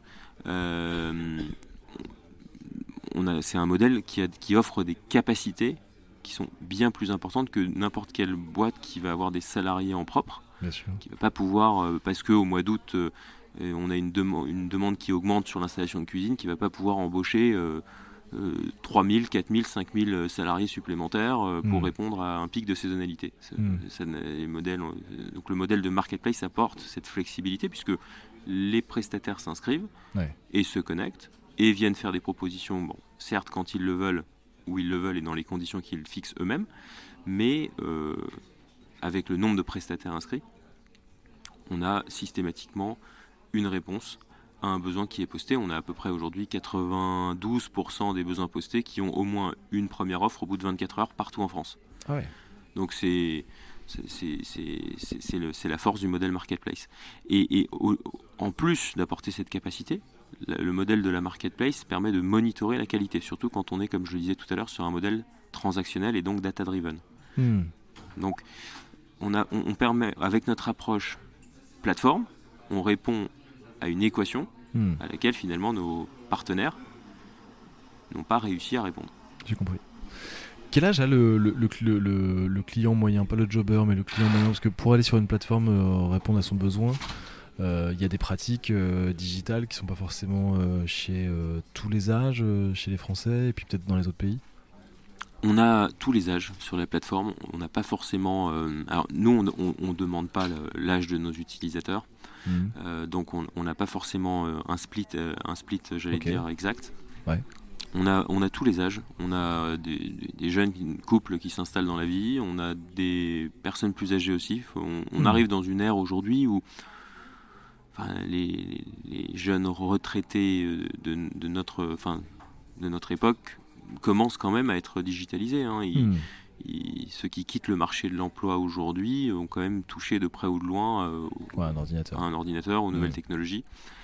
Donc on arrive sur une génération de retraités qui, et ça va plutôt aller dans ce sens-là dans les prochaines années, qui continuent à avoir des projets à faire de rénovation chez soi et qui sont de plus en plus en capacité de passer par des plateformes. Donc on nous a beaucoup posé la question d'ailleurs pendant toutes les formations qu'on a pu faire des magasins partenaires. Et comment vous faites pour les personnes âgées qui sont pas forcément très connectées? En réalité, soit ils se font aider par quelqu'un dans l'entourage, soit ils le font eux-mêmes. On a beaucoup qui sont autonomes aujourd'hui et qui sont capables de poster un projet sur la plateforme et de choisir un prestataire, de payer en ligne. Voilà, donc après notre objectif, c'est aussi nous d'être facilitateurs pour cette catégorie d'utilisateurs. Quand tu es 10 personnes, comment tu recrutes tes premiers collaborateurs? Parce que les associés, ok, vu, mais c'est quoi les premières embauches que tu fais? Ça marche comment? C'est des copains? Non, on a des outils pour recruter qui sont assez bien faits. On diffuse des annonces un peu partout sur les les sites d'emploi qui sont consultés par en général des jeunes. Nous, on attire une population assez jeune hein, ici. Bah ouais, je le vois là, c'est assez jeune. Ouais. Voilà, donc on a une moyenne d'âge qui est en dessous de 30 ans. Ouais. Et donc, on va attirer des jeunes diplômés qui sortent d'école, qui cherchent leur premier stage ou leur premier boulot en CDI, full-time. Mm. Et bon, voilà, il y a pas mal de sites qui permettent de diffuser des annonces. On n'a pas spécialement... j'avais pas spécialement pour vocation de recruter des copains. D'accord. Oui, c'est vrai que tu l'as dit au début, ouais, pas d'associés, copains ni quoi, ouais, exact. Voilà, Ouais. et finalement, la force des startups, c'est que elles intriguent énormément, elles attirent aussi les jeunes. Les jeunes aujourd'hui, moi c'est mon constat, cherchent à faire partie d'une aventure qui a du sens, qui est innovante, qui est disruptive et qui est extrêmement ambitieuse aussi. Donc je pense qu'avoir le sentiment de faire partie de quelque chose qui est prometteur, qui est ambitieux, qui peut passer à l'échelle au niveau de son modèle économique et de ses volumes, ce sont des critères en général qui attirent pas mal les jeunes candidats. Comment tu les manages alors, comment tu les manageais, comment tu les manages aujourd'hui? C'est une vraie question que j'ai parce que vous êtes 35, tu me parles d'une époque où vous avez été longtemps 10. Il y a quand même une claque de volume de collaborateurs que tu te prends à un moment. J'imagine que tu as dû faire... Si tu te regardes toi aujourd'hui, CEO, avec tes pratiques d'aujourd'hui, et que tu regardes comment tu faisais au début, tu vas te dire que tu as amélioré des choses que tu faisais pas bien. Ouais, alors il y a des phases hein, dans une start-up. Ouais. On ne traite pas du tout les choses de la même manière dans une phase de lancement que dans une phase plutôt de scale-up, qui est la phase dans laquelle on est maintenant. Okay. Effectivement, au début, on est une dizaine. Je manage quasiment tout le monde en direct. C'est moi qui imagine les process, c'est moi qui fais quasiment mes tests sur ma plateforme, c'est moi qui vais vendre le concept aux différents partenaires potentiels. Donc globalement, on fait tout. Quand on est entrepreneur et qu'on lance son projet, on fait beaucoup de choses au début. Aux banques, tu fais des one-to-one, tu fais tout quoi. On fait beaucoup de choses. On a différentes casquettes. Ouais. Et puis, moi, ça a été mon cas pendant du coup 4-5 bonnes années. J'ai managé tout le monde en direct, cette petite équipe de 10 personnes. Au-delà, je trouve que ça devient plus difficile. Et là, effectivement, dans l'étape dans laquelle on est rentré, j'avance un petit peu dans le temps, mais aujourd'hui, on se retrouve avec une douzaine de réseaux partenaires. On n'est plus seulement avec Brico Dépôt ou Castorama, on en a 12. Oui, d'accord, oui, effectivement, ouais. On en a une bonne douzaine. On a notamment Ikea, qui fait partie des grands noms de l'ameublement, bien sûr, dans le monde. Ah, attends, ça c'est super important, on reviendra sur les collaborateurs après. Alors, attends, côté business, donc, parce que là, on passe de 2 à 12. Donc tout ça, de success story en success story, c'est ça?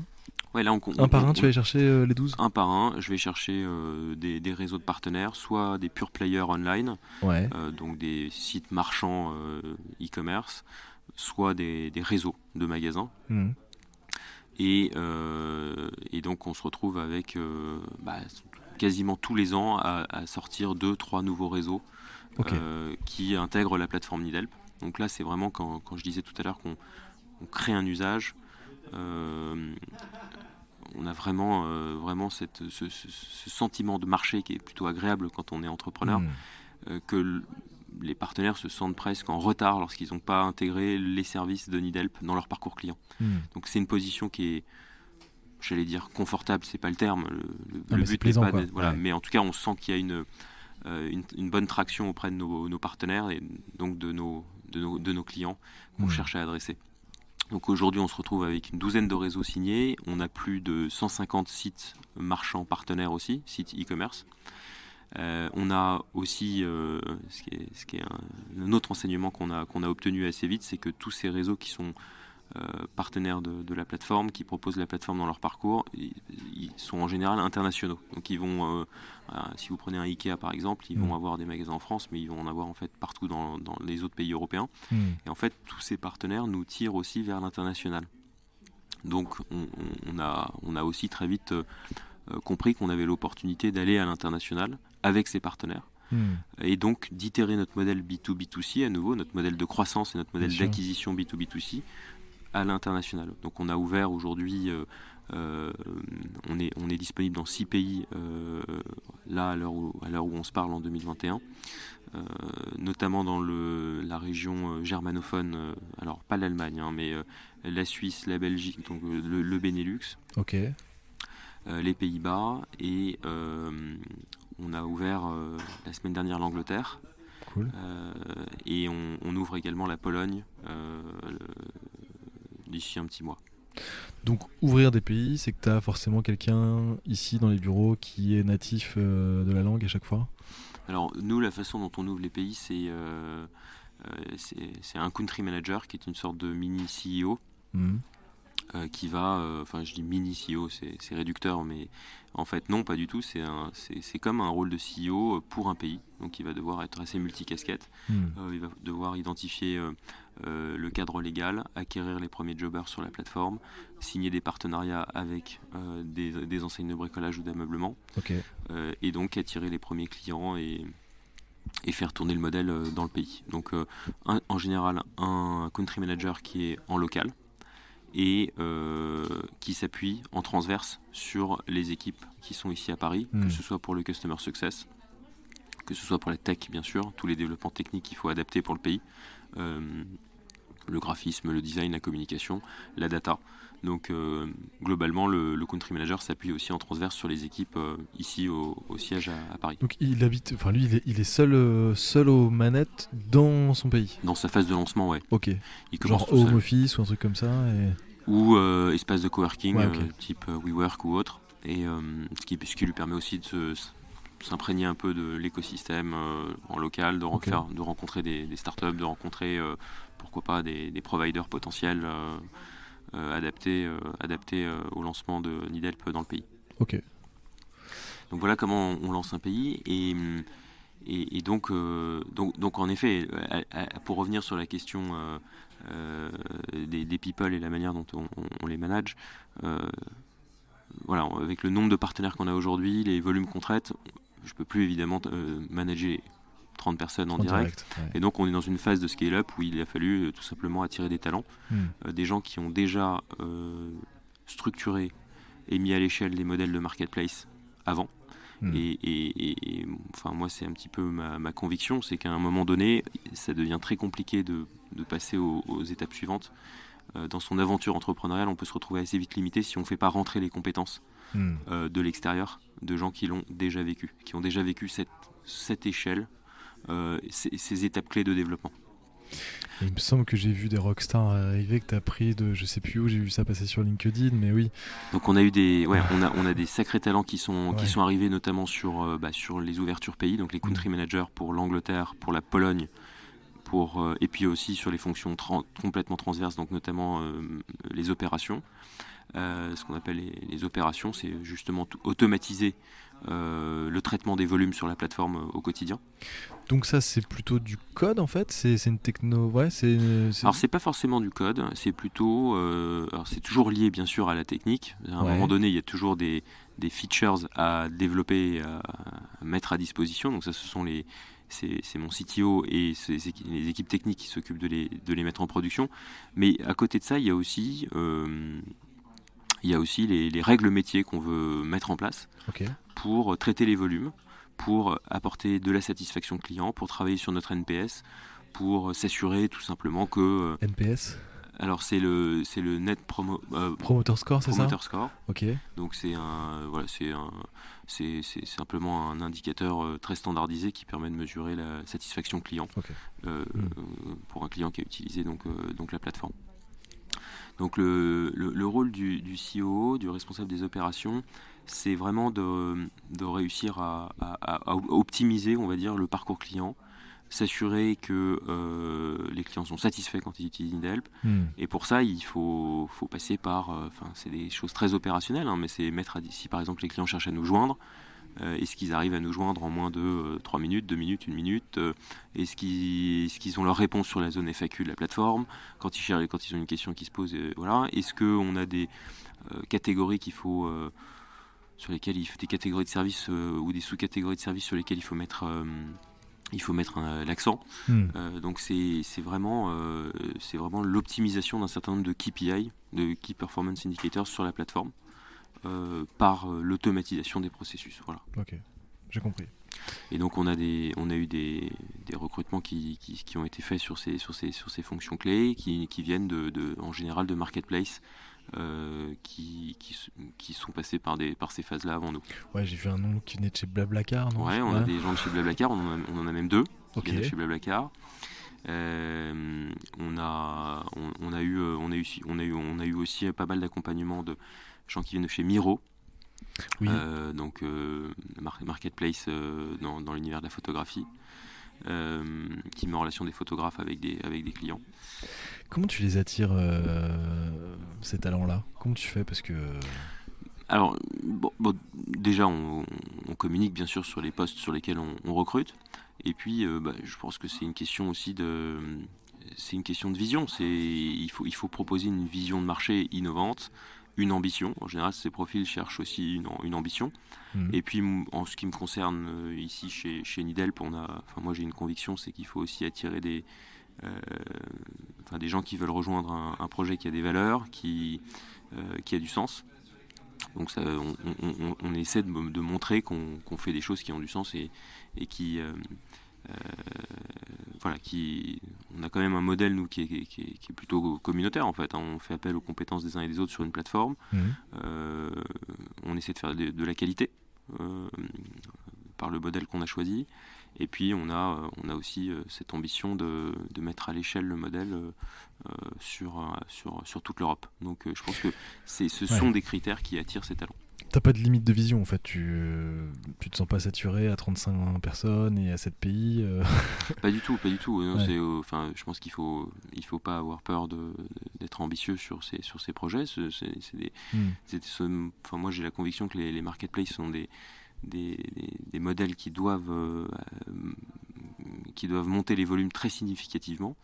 Et pour ça, il faut avoir une vision qui est vraiment européenne. Il ne faut pas s'arrêter à une vision purement franco-française.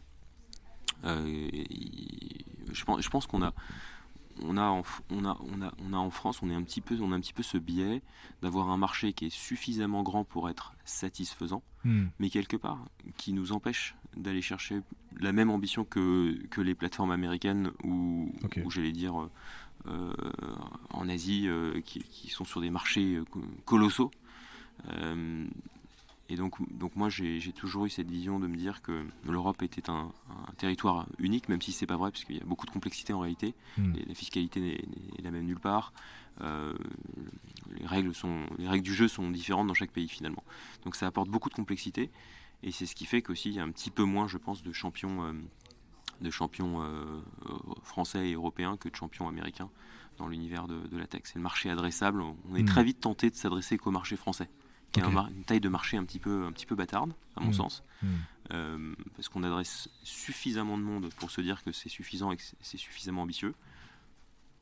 Et pour autant, pendant ce temps-là, les Américains adressent des marchés de 300, 400 millions d'habitants, puis arrivent à mettre à l'échelle leur technologie et arrivent en Europe et puis font mieux que les petites plateformes françaises C'est-à-dire que pour faire 300 ou 400 000 personnes, le même score que les États-Unis, qui sont un pays assez uni quand même, en Europe, t'es obligé de te confronter à plein de barrières législatives différentes, non? C'est pas ça? Ouais, c'est pas des plateformes différentes, mais pas loin, hein. Ce sont des cultures différentes, donc ce sont potentiellement des parcours clients différents. Ça va être À ce point-là, tu changes le parcours client selon... On les adapte, ouais, on les adapte. On a des modèles différents selon les pays. Ok. On a des pays, par exemple, comme la Suisse, où les clients cherchent des solutions très rapides, n'ont pas spécialement besoin de comparer les prestataires sur la plateforme.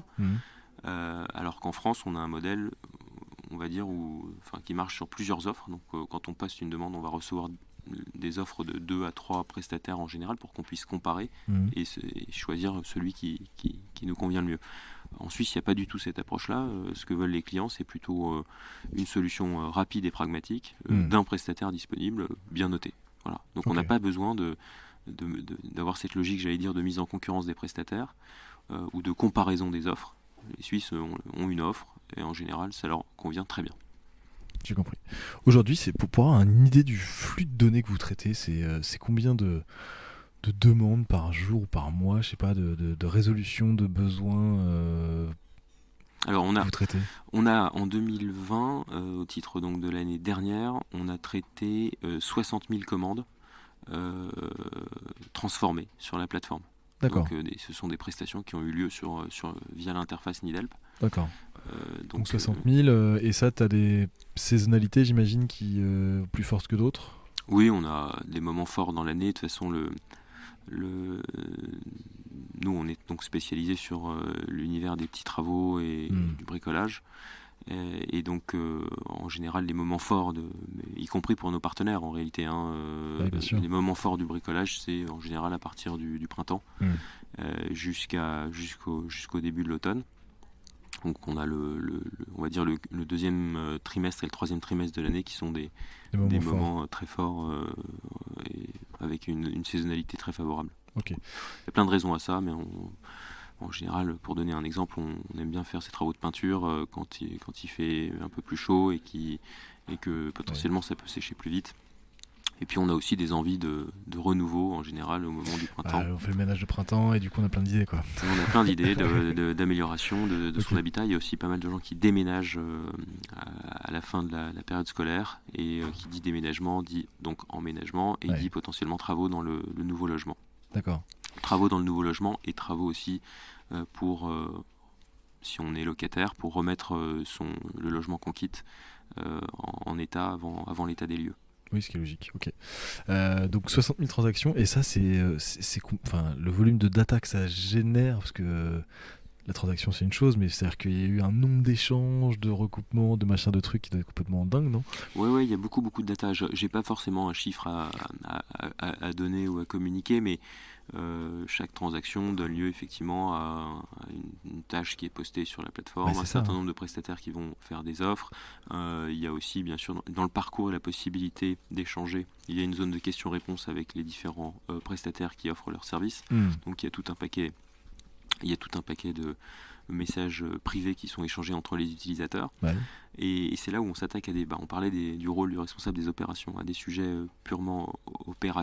opérationnels, qui sont notamment la problématique de la modération du contenu. Comment est-ce qu'on Par s'assure en exemple. tant que plateforme que, je dis n'importe quoi, les gens s'insultent pas, Hmm. les gens ne mettent pas du contenu non désirable Hmm. sur la plateforme, de mauvaise qualité.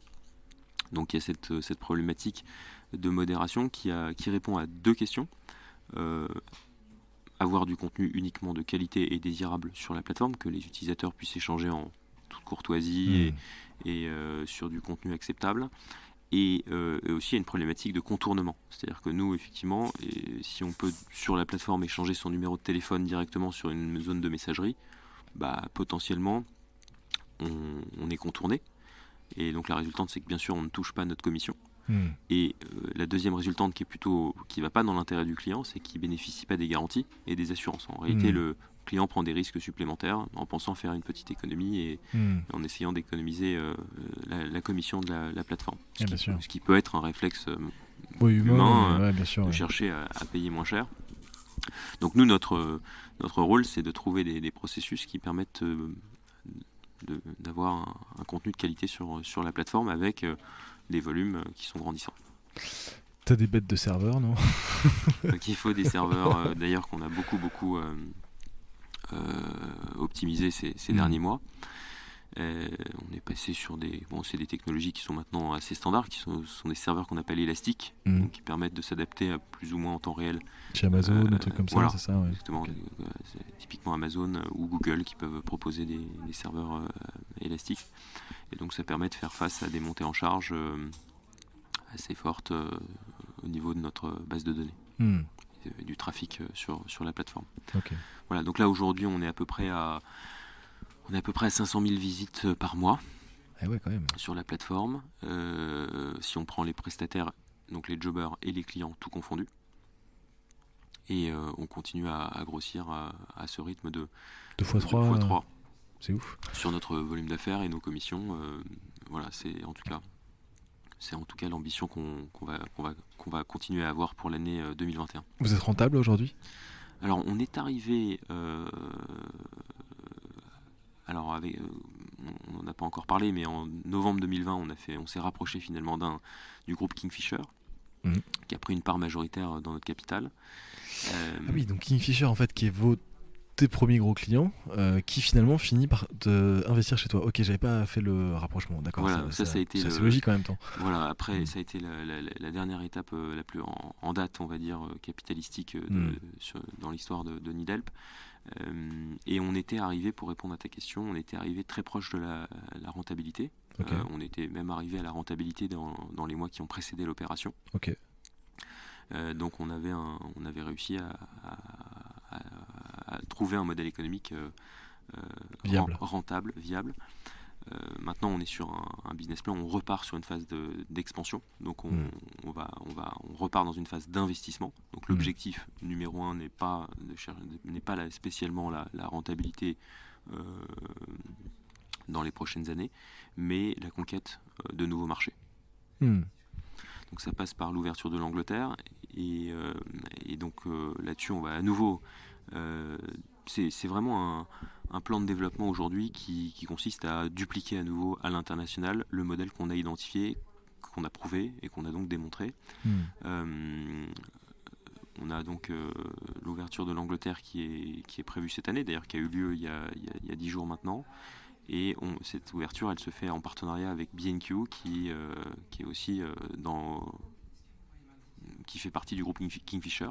D'accord. Ok. On a- B&Q qui est une enseigne anglaise du coup, c'est ça que Oui, je trouve. Ouais. c'est l'équivalent du Castorama en Angleterre, Ok. avec une très très belle position de marché. Et on ouvre également la Pologne avec justement Castorama Pologne, qui appartient aussi au groupe Kingfisher. Alors ce qui est important, c'est qu'on reste une architecture ouverte. Mm. Donc, ça veut dire qu'on n'a pas du tout pour vocation de devenir une plateforme exclusive au groupe Kingfisher. On continue à opérer pour les autres noms qui sont aujourd'hui partenaires de la plateforme. Ouais. Les Ikea, les Conforama, les But, Jumbo en Suisse, et plein d'autres. Hein. On continue à travailler et à rendre service à leurs clients. Pourquoi t'as fait ce choix? Parce que je veux dire, t'as monté enfin, avec tes associés, vous avez monté un beau truc qui touche la rentabilité. Vous avez passé, j'imagine, on n'a pas parlé encore des galères, mais un paquet de galères. Donc tu commences à toucher la rentabilité, c'est pas mal. Pourquoi d'un coup vous faites ce pari de se dire, allez, on s'en remet une louche? Parce que là, ce que tu fais de t'associer à Kingfisher, c'est cool parce que ils prennent un bout du capital, sûrement ça sécurise, mais de l'autre côté, ça doit vous rajouter une masse de taf, d'ambition. Enfin, tu vois, qu'est-ce qui fait ça? Pourquoi tu fais ça?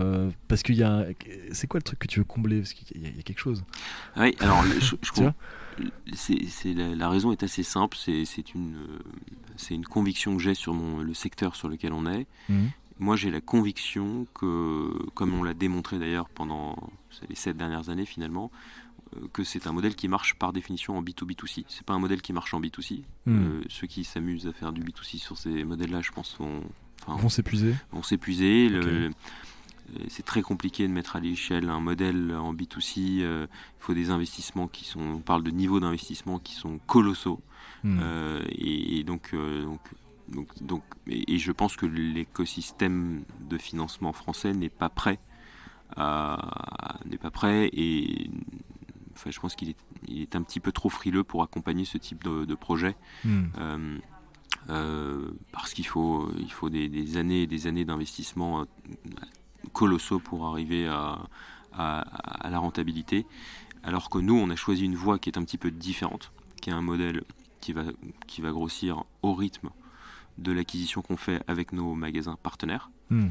mais avec finalement assez peu de moyens investis au regard du nombre de clients qu'on arrive à toucher Bien sûr. au travers de ce modèle B2B2C. Donc, comme j'ai développé cette conviction dans le temps que le modèle qui était adapté aujourd'hui à l'écosystème de financement français euh, et aussi tout simplement à notre secteur d'activité. Ce qui compte pour moi, c'est de faire des choses, encore une fois, qui ont du sens. Donc, c'est d'avoir des unit economics sur ma marketplace qui fonctionnent. Donc, pour ça, il faut que mon modèle d'acquisition soit rentabilisable. Donc, ça passe par du B2B2C. Et donc, si ça passe par du B2C, ça veut dire que la valeur qu'on crée, en réalité, on la crée pour les distributeurs. Pour les distributeurs et pour les clients des distributeurs. Ouais, j'ai compris, bien sûr. Et donc, comme j'ai développé cette conviction, je me suis dit que probablement une des issues pour Nidelp, une des meilleures issues possibles, était de se rapprocher tout simplement d'un distributeur avec lequel on allait continuer à créer beaucoup de valeur pour les clients. Ok. Ok, ouais, non, mais c'est assez logique. C'est-à-dire que tu dis, en fait, coût d'acquisition client et force de frappe d'un distributeur, ouais, ok, ça consomme En fait, moins de cash. Et, c'est ça. L'alternative que j'avais, et d'ailleurs c'était ça qui était prévu, j'avais des très belles alternatives pour le faire, c'était de faire une levée de fonds tout simplement avec un fonds d'investissement qui apportait du cash et qui permettait à la boîte de finalement se développer. Mais en fin de compte, quand vous comparez un fonds et un industriel qui vous apporte potentiellement des moyens financiers, mais aussi ses clients, le fonds il est un peu timide à côté. Bien sûr, il est un peu timide dans ce qu'il apporte. Donc c'est vrai que c'est un choix qui est assez structurant. Ça peut apporter aussi de la complexité. Il y a des risques à faire un deal avec un industriel. Les risques, c'est aussi qu'il y a des... Ça prend plus de place au board quand même, non? Un industriel, c'est moins habitué qu'un VC à une forme de tolérance dans ta gouvernance? Ouais, il faut qu'il y ait un bon alignement, bien sûr, avec l'industriel. Mais tout ça a été échangé, a été discuté. On a eu une très bonne vision, une vision très alignée avec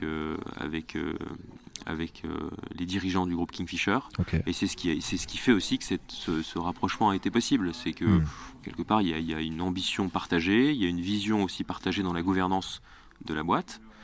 Et ouais, c'est clairement c'est une association. On va pas, faut pas avoir peur de le dire. T'as pris des parts chez eux, toi? Alors j'ai pas pris des parts chez eux, non, mais j'ai toujours des parts bien sûr dans Nidelp, dans la boîte que j'ai créée. Eux ont pris une part majoritaire, ils ont racheté 80% de la boîte. Oui, 80, ok, ouais. Moi j'ai gardé les 20% restants et on a aussi pour ambition de redistribuer une partie du capital aux managers clés.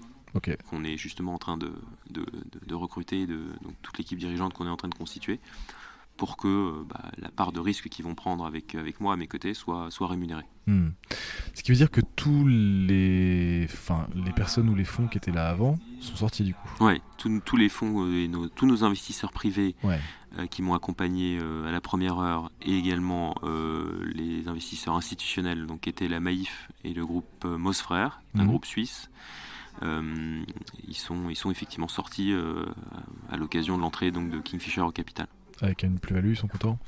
Ouais, tout le monde a fait un très joli deal. Ok, super. Donc ça c'est plutôt, et c'est d'ailleurs une vraie satisfaction pour moi aussi en tant qu'entrepreneur. Bah oui. J'ai des gens qui m'ont fait confiance, qui nous ont fait confiance financièrement, et qui ont aussi mis de l'énergie à nous accompagner pendant les boards pour mettre la boîte dans la meilleure des directions possibles. Ouais. Et c'est très satisfaisant, j'allais dire, d'arriver sur une issue, pour eux en tout cas,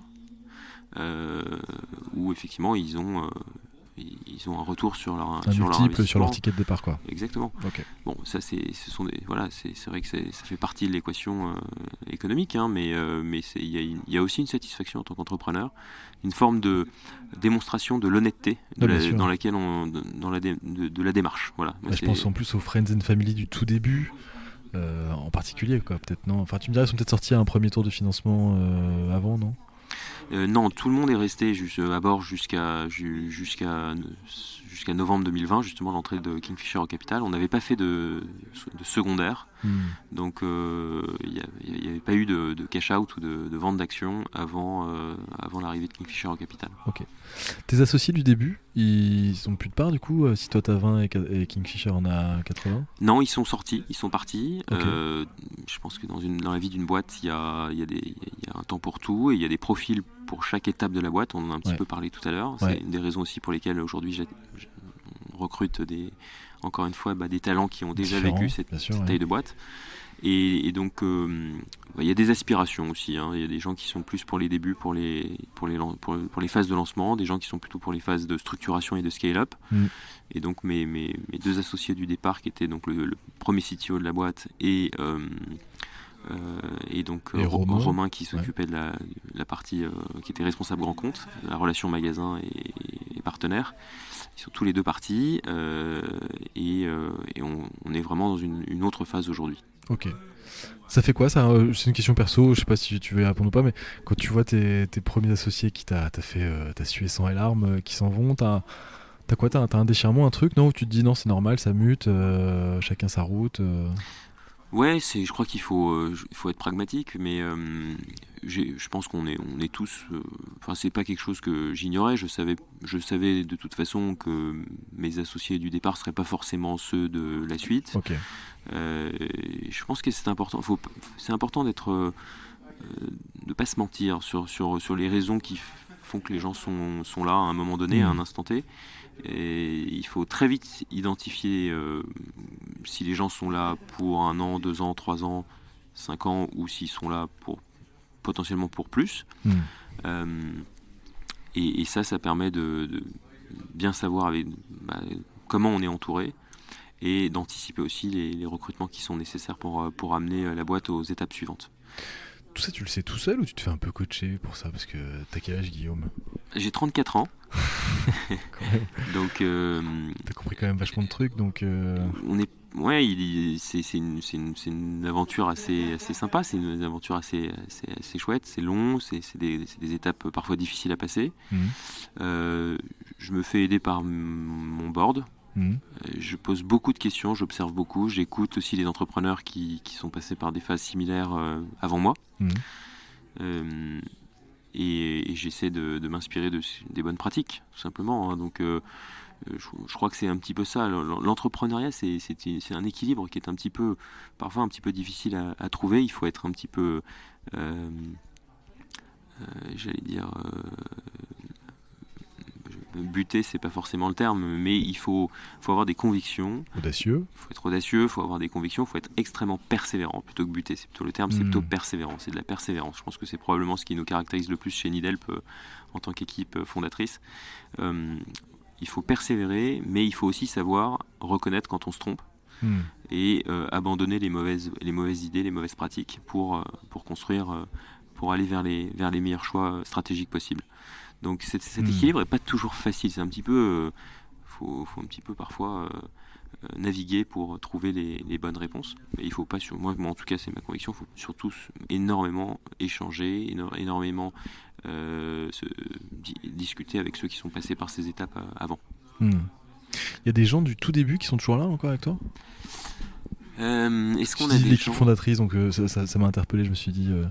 Aujourd'hui, on À était, part toi, on hein. va dire, bon, moi j'ai été le fondateur principal puisque j'ai lancé la boîte. Mm. J'ai ensuite recruté 2 associés qui sont arrivés un peu plus tard.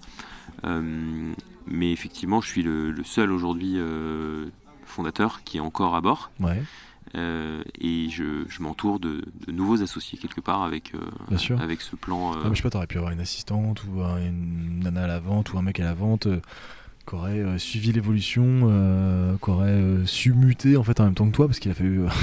Aujourd'hui, notre employé notre employé en tout cas qui est le plus ancien, c'est Mathieu qui est arrivé, qui est là maintenant depuis bientôt 4 ans. Hmm. Et lui s'occupe de toute la zone germanophone. Donc il est arrivé en particulier pour le marché suisse Ok. en 2016. Et donc il est toujours là, ses fonctions ont évolué, maintenant il est responsable de plusieurs pays, pas que la Suisse, et donc d'ailleurs il fait partie aussi de ceux qui seront associés au projet avec le plan d'incentive qu'on met en place Super. avec Nick Fisher. Voilà. Avec Fischer, ok.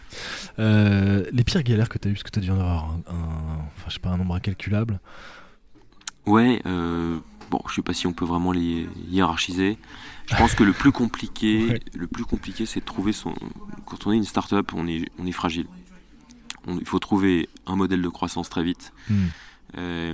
Et donc il faut très vite mettre le doigt sur un modèle de croissance.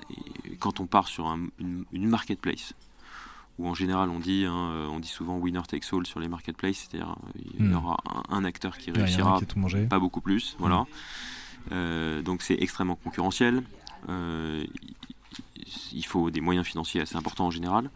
Et donc il faut trouver assez vite un modèle qui fonctionne, un modèle de croissance qui fonctionne. Hmm. Et donc je pense que le plus compliqué, ça a été de mettre le doigt sur ce modèle B2B2C, de comprendre que le B2C était compliqué et qu'il fallait plutôt aller vers ce modèle de croissance B2B2C. Et une fois qu'on avait compris ça, puisque ça on l'a compris assez vite dans l'histoire de la boîte, mais une fois qu'on l'a compris, c'était d'embarquer tous ces réseaux retail, ameublement et tous ces partenaires pure players dans notre vision. Parce qu'il fallait créer finalement une nouvelle approche de marché, il fallait les convaincre.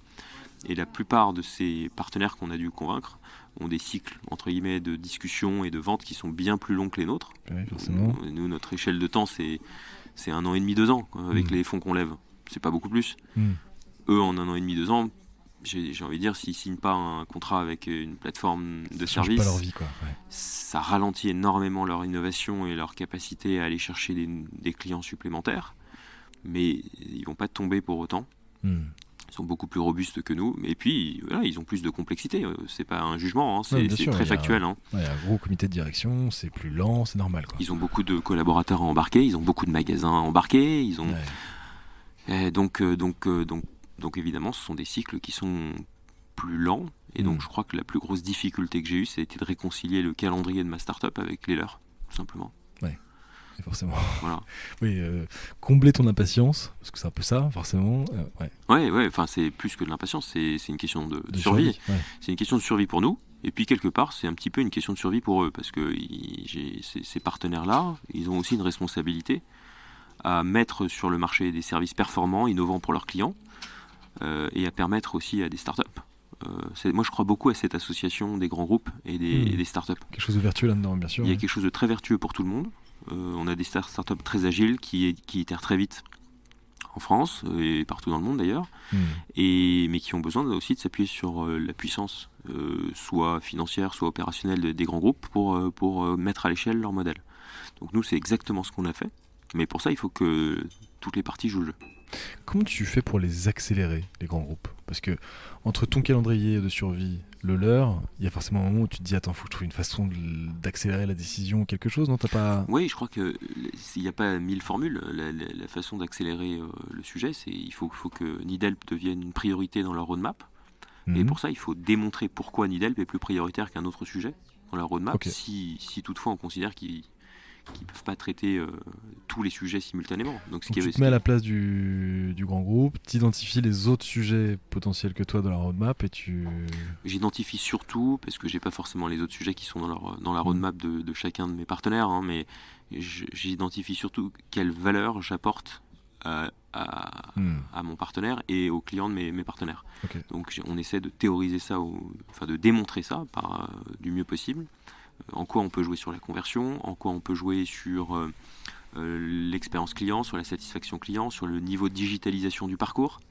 Donc on essaie de démontrer sur différentes métriques qu'on apporte une valeur qu'il est nécessaire d'apporter. Et puis on essaie aussi d'observer ce qui se passe dans le monde, parce que c'est bien beau de se regarder le nombril, mais le monde avance aussi par ailleurs. Et donc... il y a tout un paquet d'autres acteurs dans le monde qui avancent aussi avec des marketplaces ou avec des services performants innovants. Et personne n'a envie de se retrouver à la traîne. Personne n'a envie de se retrouver à la traîne. Personne n'a envie d'avoir un concurrent direct sur son territoire qui propose les services qui vont bien. Alors que quand ce même client se rend dans ces magasins, la réponse n'est pas la même. À un moment, c'est factuel. À un moment, c'est qui est meilleur que l'autre, qui gagne. C'est aussi très factuel. Et puis, il y a aussi les habitudes de consommation qui changent avec les années. Aujourd'hui, on est dans un monde où les gens sont moins bricoleurs qu'avant. Et les gens ont moins de temps qu'avant aussi. Et donc... ça fait un cocktail assez explosif. Je sais pas faire moi-même, plus j'ai pas le temps de faire. Qui fait mes travaux ? Comment est-ce que c'est ces acteurs de la grande distribution qui ont aussi besoin de continuer à grossir ou en tout cas préserver ou gagner des parts de marché, comment ils font pour pousser les gens à faire leurs projets s'ils les font plus eux-mêmes ? Donc à un moment donné, c'est très factuel. Il y a besoin de plus de services qu'avant. Vous prenez Ikea. Si on prend l'exemple d'Ikea, tout le modèle d'Ikea, il a été bâti sur le fait que les gens montaient eux-mêmes leurs meubles. Oui. C'est vraiment tout le modèle d'Ikea. Jusqu'aux notices qui sont sans un mot nulle part. Enfin, c'est tellement universel, c'est assez génial d'ailleurs. Et alors, pour certains, comme toi, c'est génial. Mais aujourd'hui, ce qu'on constate, c'est que, et ça a été même dit par le CEO d'Ikea dans la presse, avant, les gens, ça les éclatait de passer leur week-end à monter leurs meubles. Ouais. Et donc c'est aussi ce qui a fait le succès d'IKEA, la simplicité de montage, le côté ludique du montage, Hmm. le côté je fais moi-même avec mes mains. Aujourd'hui, c'est toujours vrai pour une partie des clients seulement, mais pour toute une autre typologie de clients, c'est pas le temps, ça m'amuse pas, j'ai pas envie, je Et sais ils pas veulent un faire. résultat final, ouais. Et je veux juste que, voilà, je veux un service de bout en bout. Ok. Je veux acheter mes meubles, mon dressing par exemple. Si on prend l'exemple d'un dressing, c'est intéressant parce que potentiellement on peut le faire soi-même, mais un dressing ça peut être aussi un peu la galère. Potentiellement c'est grand, c'est haut.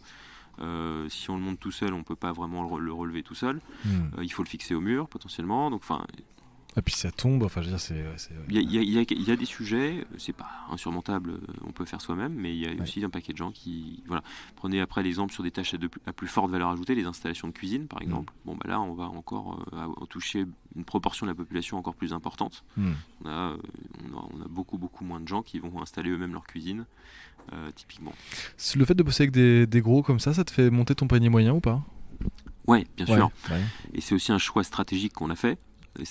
On a décidé de travailler avec des gros pour justement toucher des typologies de projets plus importants. Bien sûr. Mais aussi, on a positionné la marketplace Needhelp sur justement des tâches à plus forte valeur ajoutée. Donc c'est un choix stratégique qu'on a fait. Et ça a des impacts justement opérationnels et de stratégie et d'acquisition. Si on veut installer des cuisines, il faut attirer des installateurs de cuisine, pas seulement des bricoleurs qui font des choses simples comme des tringles à rideaux ou de la peinture. Un artisan qui paye des charges. Donc là, on est sur un artisan ou sur même peut-être, dans certains cas, des petites sociétés. Et donc on est sur un niveau de compétence avec des certifications en plomberie, en électricité. Voilà, donc on est sur une typologie de prestataires et des processus de vérification de nos prestataires qui ne sont pas du tout les mêmes que sur une simple plateforme, on va dire, de bricoleurs. Donc ça a été un choix qu'on a fait qui était un choix stratégique aussi. On a choisi d'aller vers ces tâches-là parce que plus gros panier moyen, parce que mission plus complexe et donc marché adressable aussi plus important puisque les gens ne font pas eux-mêmes ces tâches complexes. Une tâche de plomberie, d'électricité, d'installation de cuisine, d'installation de salle de bain, on va être beaucoup plus à même de faire appel à quelqu'un d'extérieur que de le faire soi-même. Ouais, bien sûr. Ouais, bien sûr. Le chiffre d'affaires que tu fais aujourd'hui, c'est quoi? Si c'est public, on peut le dire ou pas? On communique pas trop sur notre chiffre d'affaires. Un ordre d'idée, fourchette. De toute façon, j'ai évoqué un petit peu la volumétrie. On est sur 60 000 à peu près transactions sur l'année dernière. Ouais. Et l'objectif, c'est de faire x3 sur 2021. Voilà. Oui, comme d'hab. Donc c'est ça. Comme d'hab. Alors on ne pourra pas fixer tous les ans un objectif de x3 non plus pendant les 30 prochaines années. Okay. Mais en tout cas, c'est l'objectif sur le business plan qui nous attend sur 2021. Ouais. Et donc, en allant toujours vers des tâches à plus forte valeur ajoutée, ça c'est important. On a pas mal de concurrents qui se sont positionnés sur des tâches que j'appelle les tâches simples. Nous, on a cette spécificité d'accompagner nos clients justement sur les tâches simples, mais aussi sur les tâches à forte valeur ajoutée. Okay. Et donc, ça permet à nouveau d'améliorer, j'allais dire, les métriques globales de la marketplace. Ok. Donc x3 sur 2021, est-ce que tu arrives à te projeter un peu, je sais pas, sur un an, 2 ans, une vision de nombre de pays, de là où tu penses Ouais, bien sûr. On a globalement 2 axes dans le business plan. Ouais. On a l'expansion à l'international. Ouais. Donc, comme je le disais tout à l'heure, sur 2021, on va mettre beaucoup d'énergie sur l'Angleterre et sur la Pologne, mais aussi sur le monde germanophone. Et on a aussi un deuxième axe qu'on a identifié récemment, qui est un axe B2B, où là on accompagne pour le coup des clients qui sont des boîtes, qui ne sont plus des particuliers comme toi et moi, mais qui sont des boîtes et qui ont des besoins en maintenance pour leurs locaux, pour leur réseau de boutiques, pour leur réseau de restaurants, pour leurs espaces de coworking qu'ils opèrent. Donc on va avoir toute une typologie de clients qui ont besoin de faire appel à des artisans ou à des bricoleurs, ça dépend de la complexité des tâches, que ce soit pour des dépannages ou que ce soit pour des sujets de maintenance du quotidien. Par exemple, le réseau WeWork qui fait du coworking. Par exemple, ça peut être exactement. Qui aurait besoin de monter je sais pas combien de bureaux Ikea dans un nouvel endroit qui... Ok. Et là, toi, tu feras un contrat. Et là, on va leur proposer une approche un petit peu dédiée avec donc là, on est en train de pas mal avancé déjà, hein, puisque cette activité B2B, ça fait à peu près une petite année qu'on la teste et qu'on l'opère, et elle représente déjà pas loin de 10% du volume d'affaires de la marketplace. Okay. Donc ça a grossi assez vite. Donc on a des gens aujourd'hui dédiés à cette activité dans l'équipe. C'est une activité qui présente un intérêt assez majeur, puisqu'il y a un niveau de récurrence qui est beaucoup plus élevé dans l'usage qu'en B2C, que pour la clientèle particulière. Pour schématiser, toi tu vas avoir une cuisine à installer, pas deux en général, ou éventuellement une deuxième si tu as une maison secondaire. Mais donc une fois que ta cuisine est installée, il n'y a pas de raison que tu en aies une deuxième à faire installer. Par contre, si tu vas t'adresser à un client entreprise, tu peux avoir potentiellement 100, 150 cuisines à installer. Si par exemple on prend un bailleur immobilier, bien sûr. Ça fait partie des clients qu'on adresse aujourd'hui sur certains marchés comme la Suisse par exemple. Tu signes Airbnb, t'es heureux quoi. Alors, Airbnb, oui, ça pourrait faire partie des. Je sais pas si c'est matérialisable, mais même effectivement des espaces de coworking, des centres d'affaires. Aujourd'hui, ça fait partie typiquement de la typologie de clients qu'on a. Des réseaux de boutiques et réseaux de restaurants. Alors là, avec le contexte de la crise sanitaire, c'est un petit peu moins d'actualité, puisque beaucoup de boutiques et restaurants sont fermés ou partiellement fermés.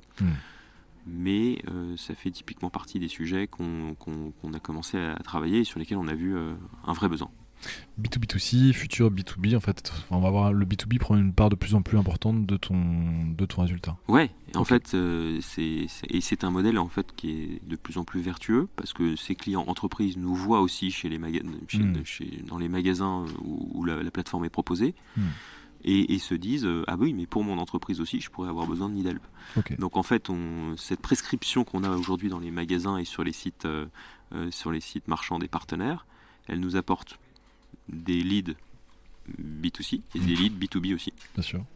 Donc on a un modèle aujourd'hui qui est assez vertueux, et puis c'est pas fini, ça nous apporte aussi des prestataires, des jobbers, puisqu'en fait donc globalement aujourd'hui la marketplace elle est alimentée par nos partenaires, sur des clients entreprises, des clients particuliers et des prestataires qui viennent s'inscrire pour trouver pour le coup eux des compléments de revenus et des opportunités de prestations. Tu veux dire que ça tourne presque tout seul quoi?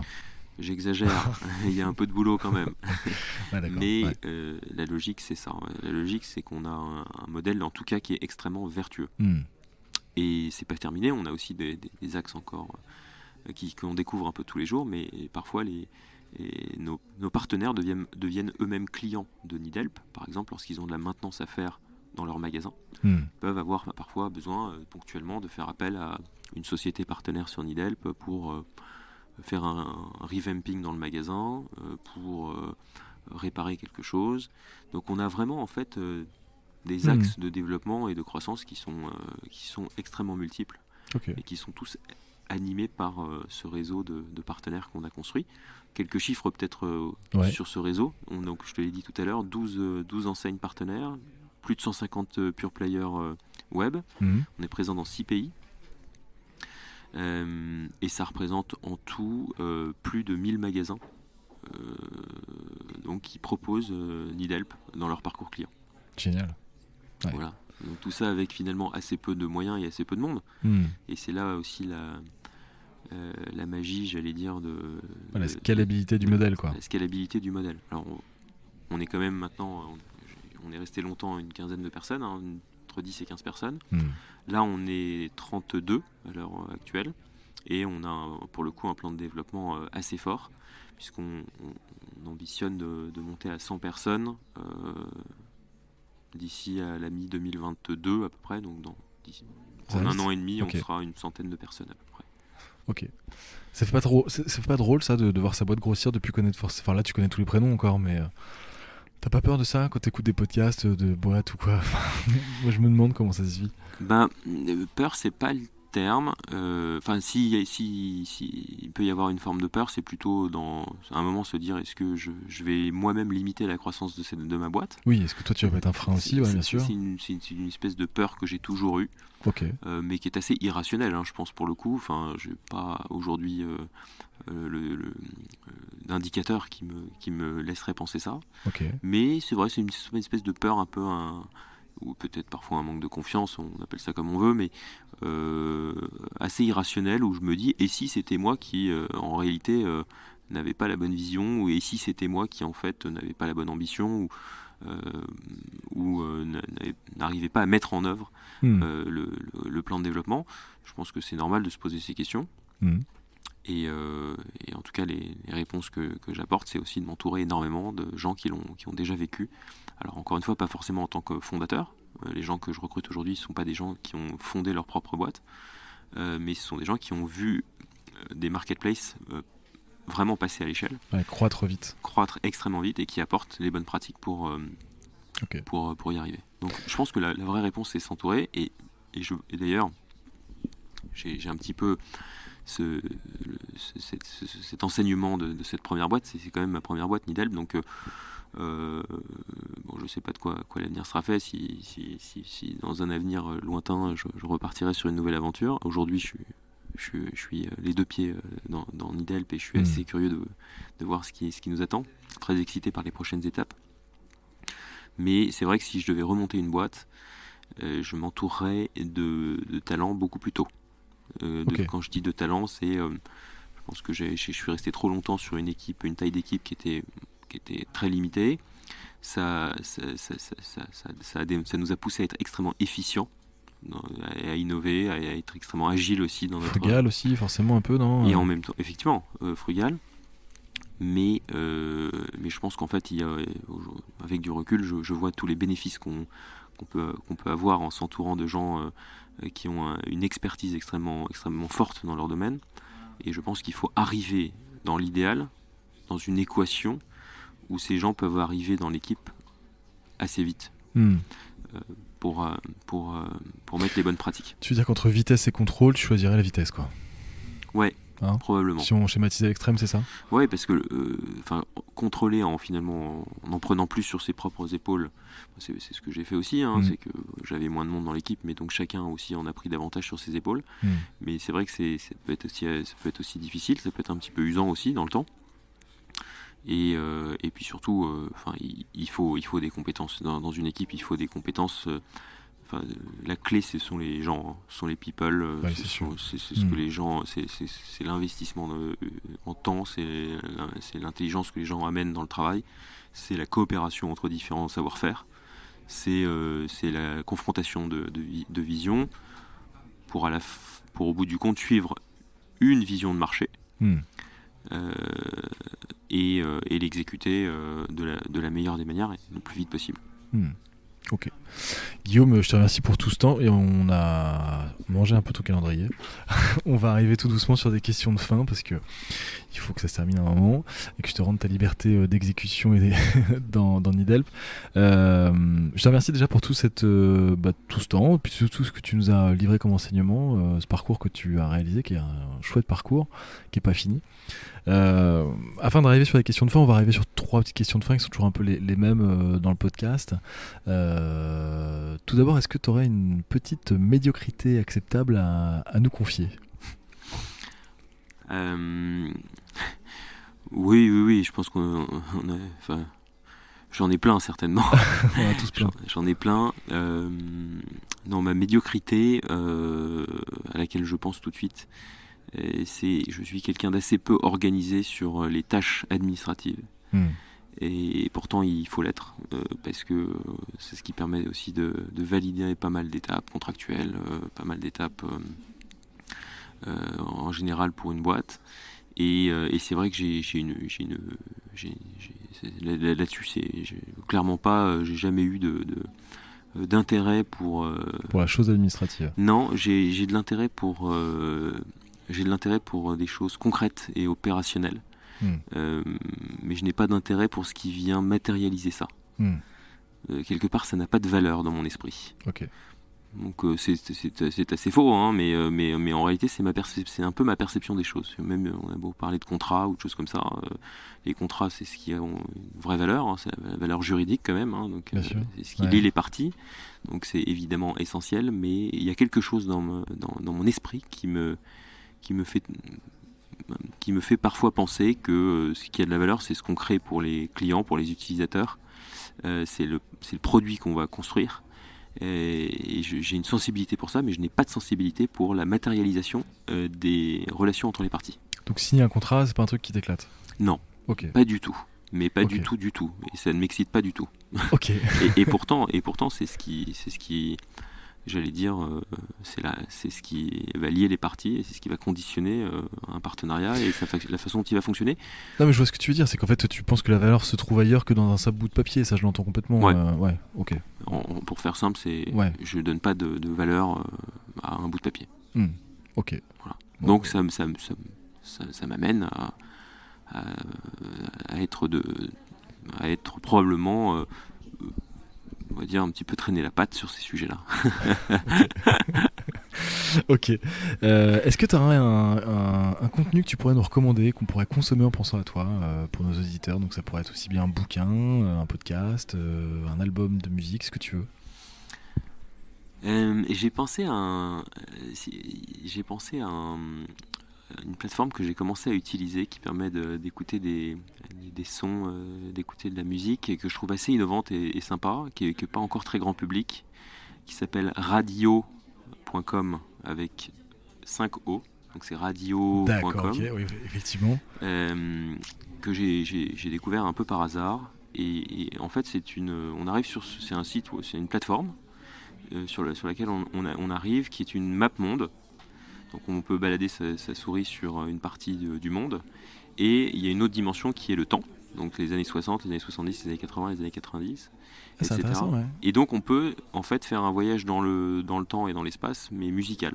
Donc en fait ça diffuse des musiques alors, qu'on peut connaître, donc redécouvrir ou découvrir. Il y a aussi pas mal de contenu audio innovant. Pas forcément très grand public, il y a les deux. Et je trouve que l'expérience est vraiment sympa. Je trouve que Donc c'est une l'idée espèce de Google Earth, c'est ça? Où en fait voilà, et Ouais, tu t'amuses à dire Cuba 1960. exactement. D'accord. Et on se retrouve quelque part un petit peu plongé L'ambiance dans l'ambiance musicale, sonore musicale de l'époque. Génial. Voilà. Et je trouve que l'idée est super chouette. C'est assez intuitif. Je trouve que c'est assez innovant. Il n'y a pas grand monde qui l'a fait comme ça dans l'univers des plateformes musicales. Ouais, c'est innovant, ouais.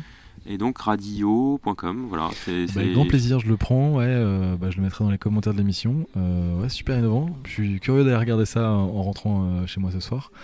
Enfin, dernière petite question, est-ce que tu aurais une personne que tu souhaiterais nous recommander, que tu voudrais entendre en podcast, nous raconter, nous livrer son parcours parmi les gens que tu côtoies? T'es pas obligé de nous répondre aujourd'hui, c'est si t'as déjà réfléchi à la question ou pas. Alors, je n'avais pas réfléchi à la question. Il y a un nom qui me vient quand même, donc je vais le partager. Je ne sais pas s'il sera d'accord pour venir parler de son expérience. J'ai été sportif aussi dans mes plus jeunes années. Ah, tu n'as pas raconté ça? J'ai pratiqué du tennis Ok. en compétition, voilà. J'ai pas fait partie des meilleurs, mais enfin j'ai quand même essayé de pousser un petit peu T'étais classé, ouais, le niveau. J'ai été classé. Bon, je suis monté finalement jusqu'à 15-2, donc à l'âge de 15 ans, ce qui était tout à fait un Honorable. niveau sympathique, Ouais, carrément, ouais. mais qui méritait pas non plus de penser qu'il fallait persévérer dans cette voie-là. Mais en tout cas, voilà, j'ai fait pratiquer du tennis et j'ai été coaché par quelqu'un qui s'appelle Richard Varmoz, qui a été vraiment, je pense, quelqu'un qui m'a beaucoup appris, beaucoup transmis dans mes plus jeunes années et qui m'a notamment inculqué un certain nombre de réflexes et qui m'ont probablement amené aujourd'hui à entreprendre et donc à être ce que je suis et à travailler sur ce fameux projet ambitieux de Marketplace. Et donc Richard Varmoz aujourd'hui est lui-même entrepreneur. Il a monté une société qui s'appelle Andiamo, qui accompagne notamment des sportifs en situation de handicap. Et donc je trouve que c'est quelqu'un qui est assez passionnant, qui est rempli de convictions. Donc c'est quelqu'un qui a été donc coach de tennis par le passé. Il a notamment coaché Gaël Monfils, que tout le monde connaît bien aujourd'hui. Effectivement, ouais. Dans une partie de la carrière de Gaël quand il était plus jeune. Et donc, qui m'a apporté énormément d'ambition, énormément de rigueur aussi, qui m'a transmis beaucoup de choses sympas, et qui aujourd'hui continue avec passion sur Andy Amo. Et donc voilà, je pense à lui si je devais recommander quelqu'un, un entrepreneur avec lequel je partage beaucoup de valeurs. Eh ben écoute, c'est top, merci beaucoup, c'est génial Guillaume. Merci pour tout ce temps, j'espère que les gens qui découvrent Needhelp parmi nos auditeurs viendront consommer les services de Needhelp. Longue vie à Needhelp aussi, parce que ce que tu racontes est assez palpitant. On sent une ambition puissante, mais je sais pas comment dire, calme et puissante chez toi, donc c'est alors ça, je sais pas si ça se verra parce que malheureusement vous avez pas l'image les gens, mais on sent une espèce d'ambition profonde mais calme, résolue, donc je suis assez curieux de te recroiser dans quelques années, voir quelle taille fait Needhelp. Je serais ravi en tout cas de partager les actualités de développement, et puis j'en profite pour te remercier de m'avoir écouté, de m'avoir interviewé aujourd'hui. Je t'en prie. J'espère qu'on aura l'occasion de rééchanger très, très prochainement. Ça marche. Merci à toi Guillaume, à bientôt. À bientôt. Ciao. Merci d'avoir écouté cette émission jusqu'au bout. Pensez à vous abonner via votre plateforme d'écoute préférée, car nous publions un épisode chaque dimanche. Vous pouvez nous aider à nous faire connaître en mettant une note 5 étoiles et un gentil commentaire dans Apple Podcast, et en partageant à 2 personnes de votre entourage. Pour nous contacter, envoyez-nous un email à l'adresse lepodcast small is beautiful en un seul mot @gmail.com. À bientôt.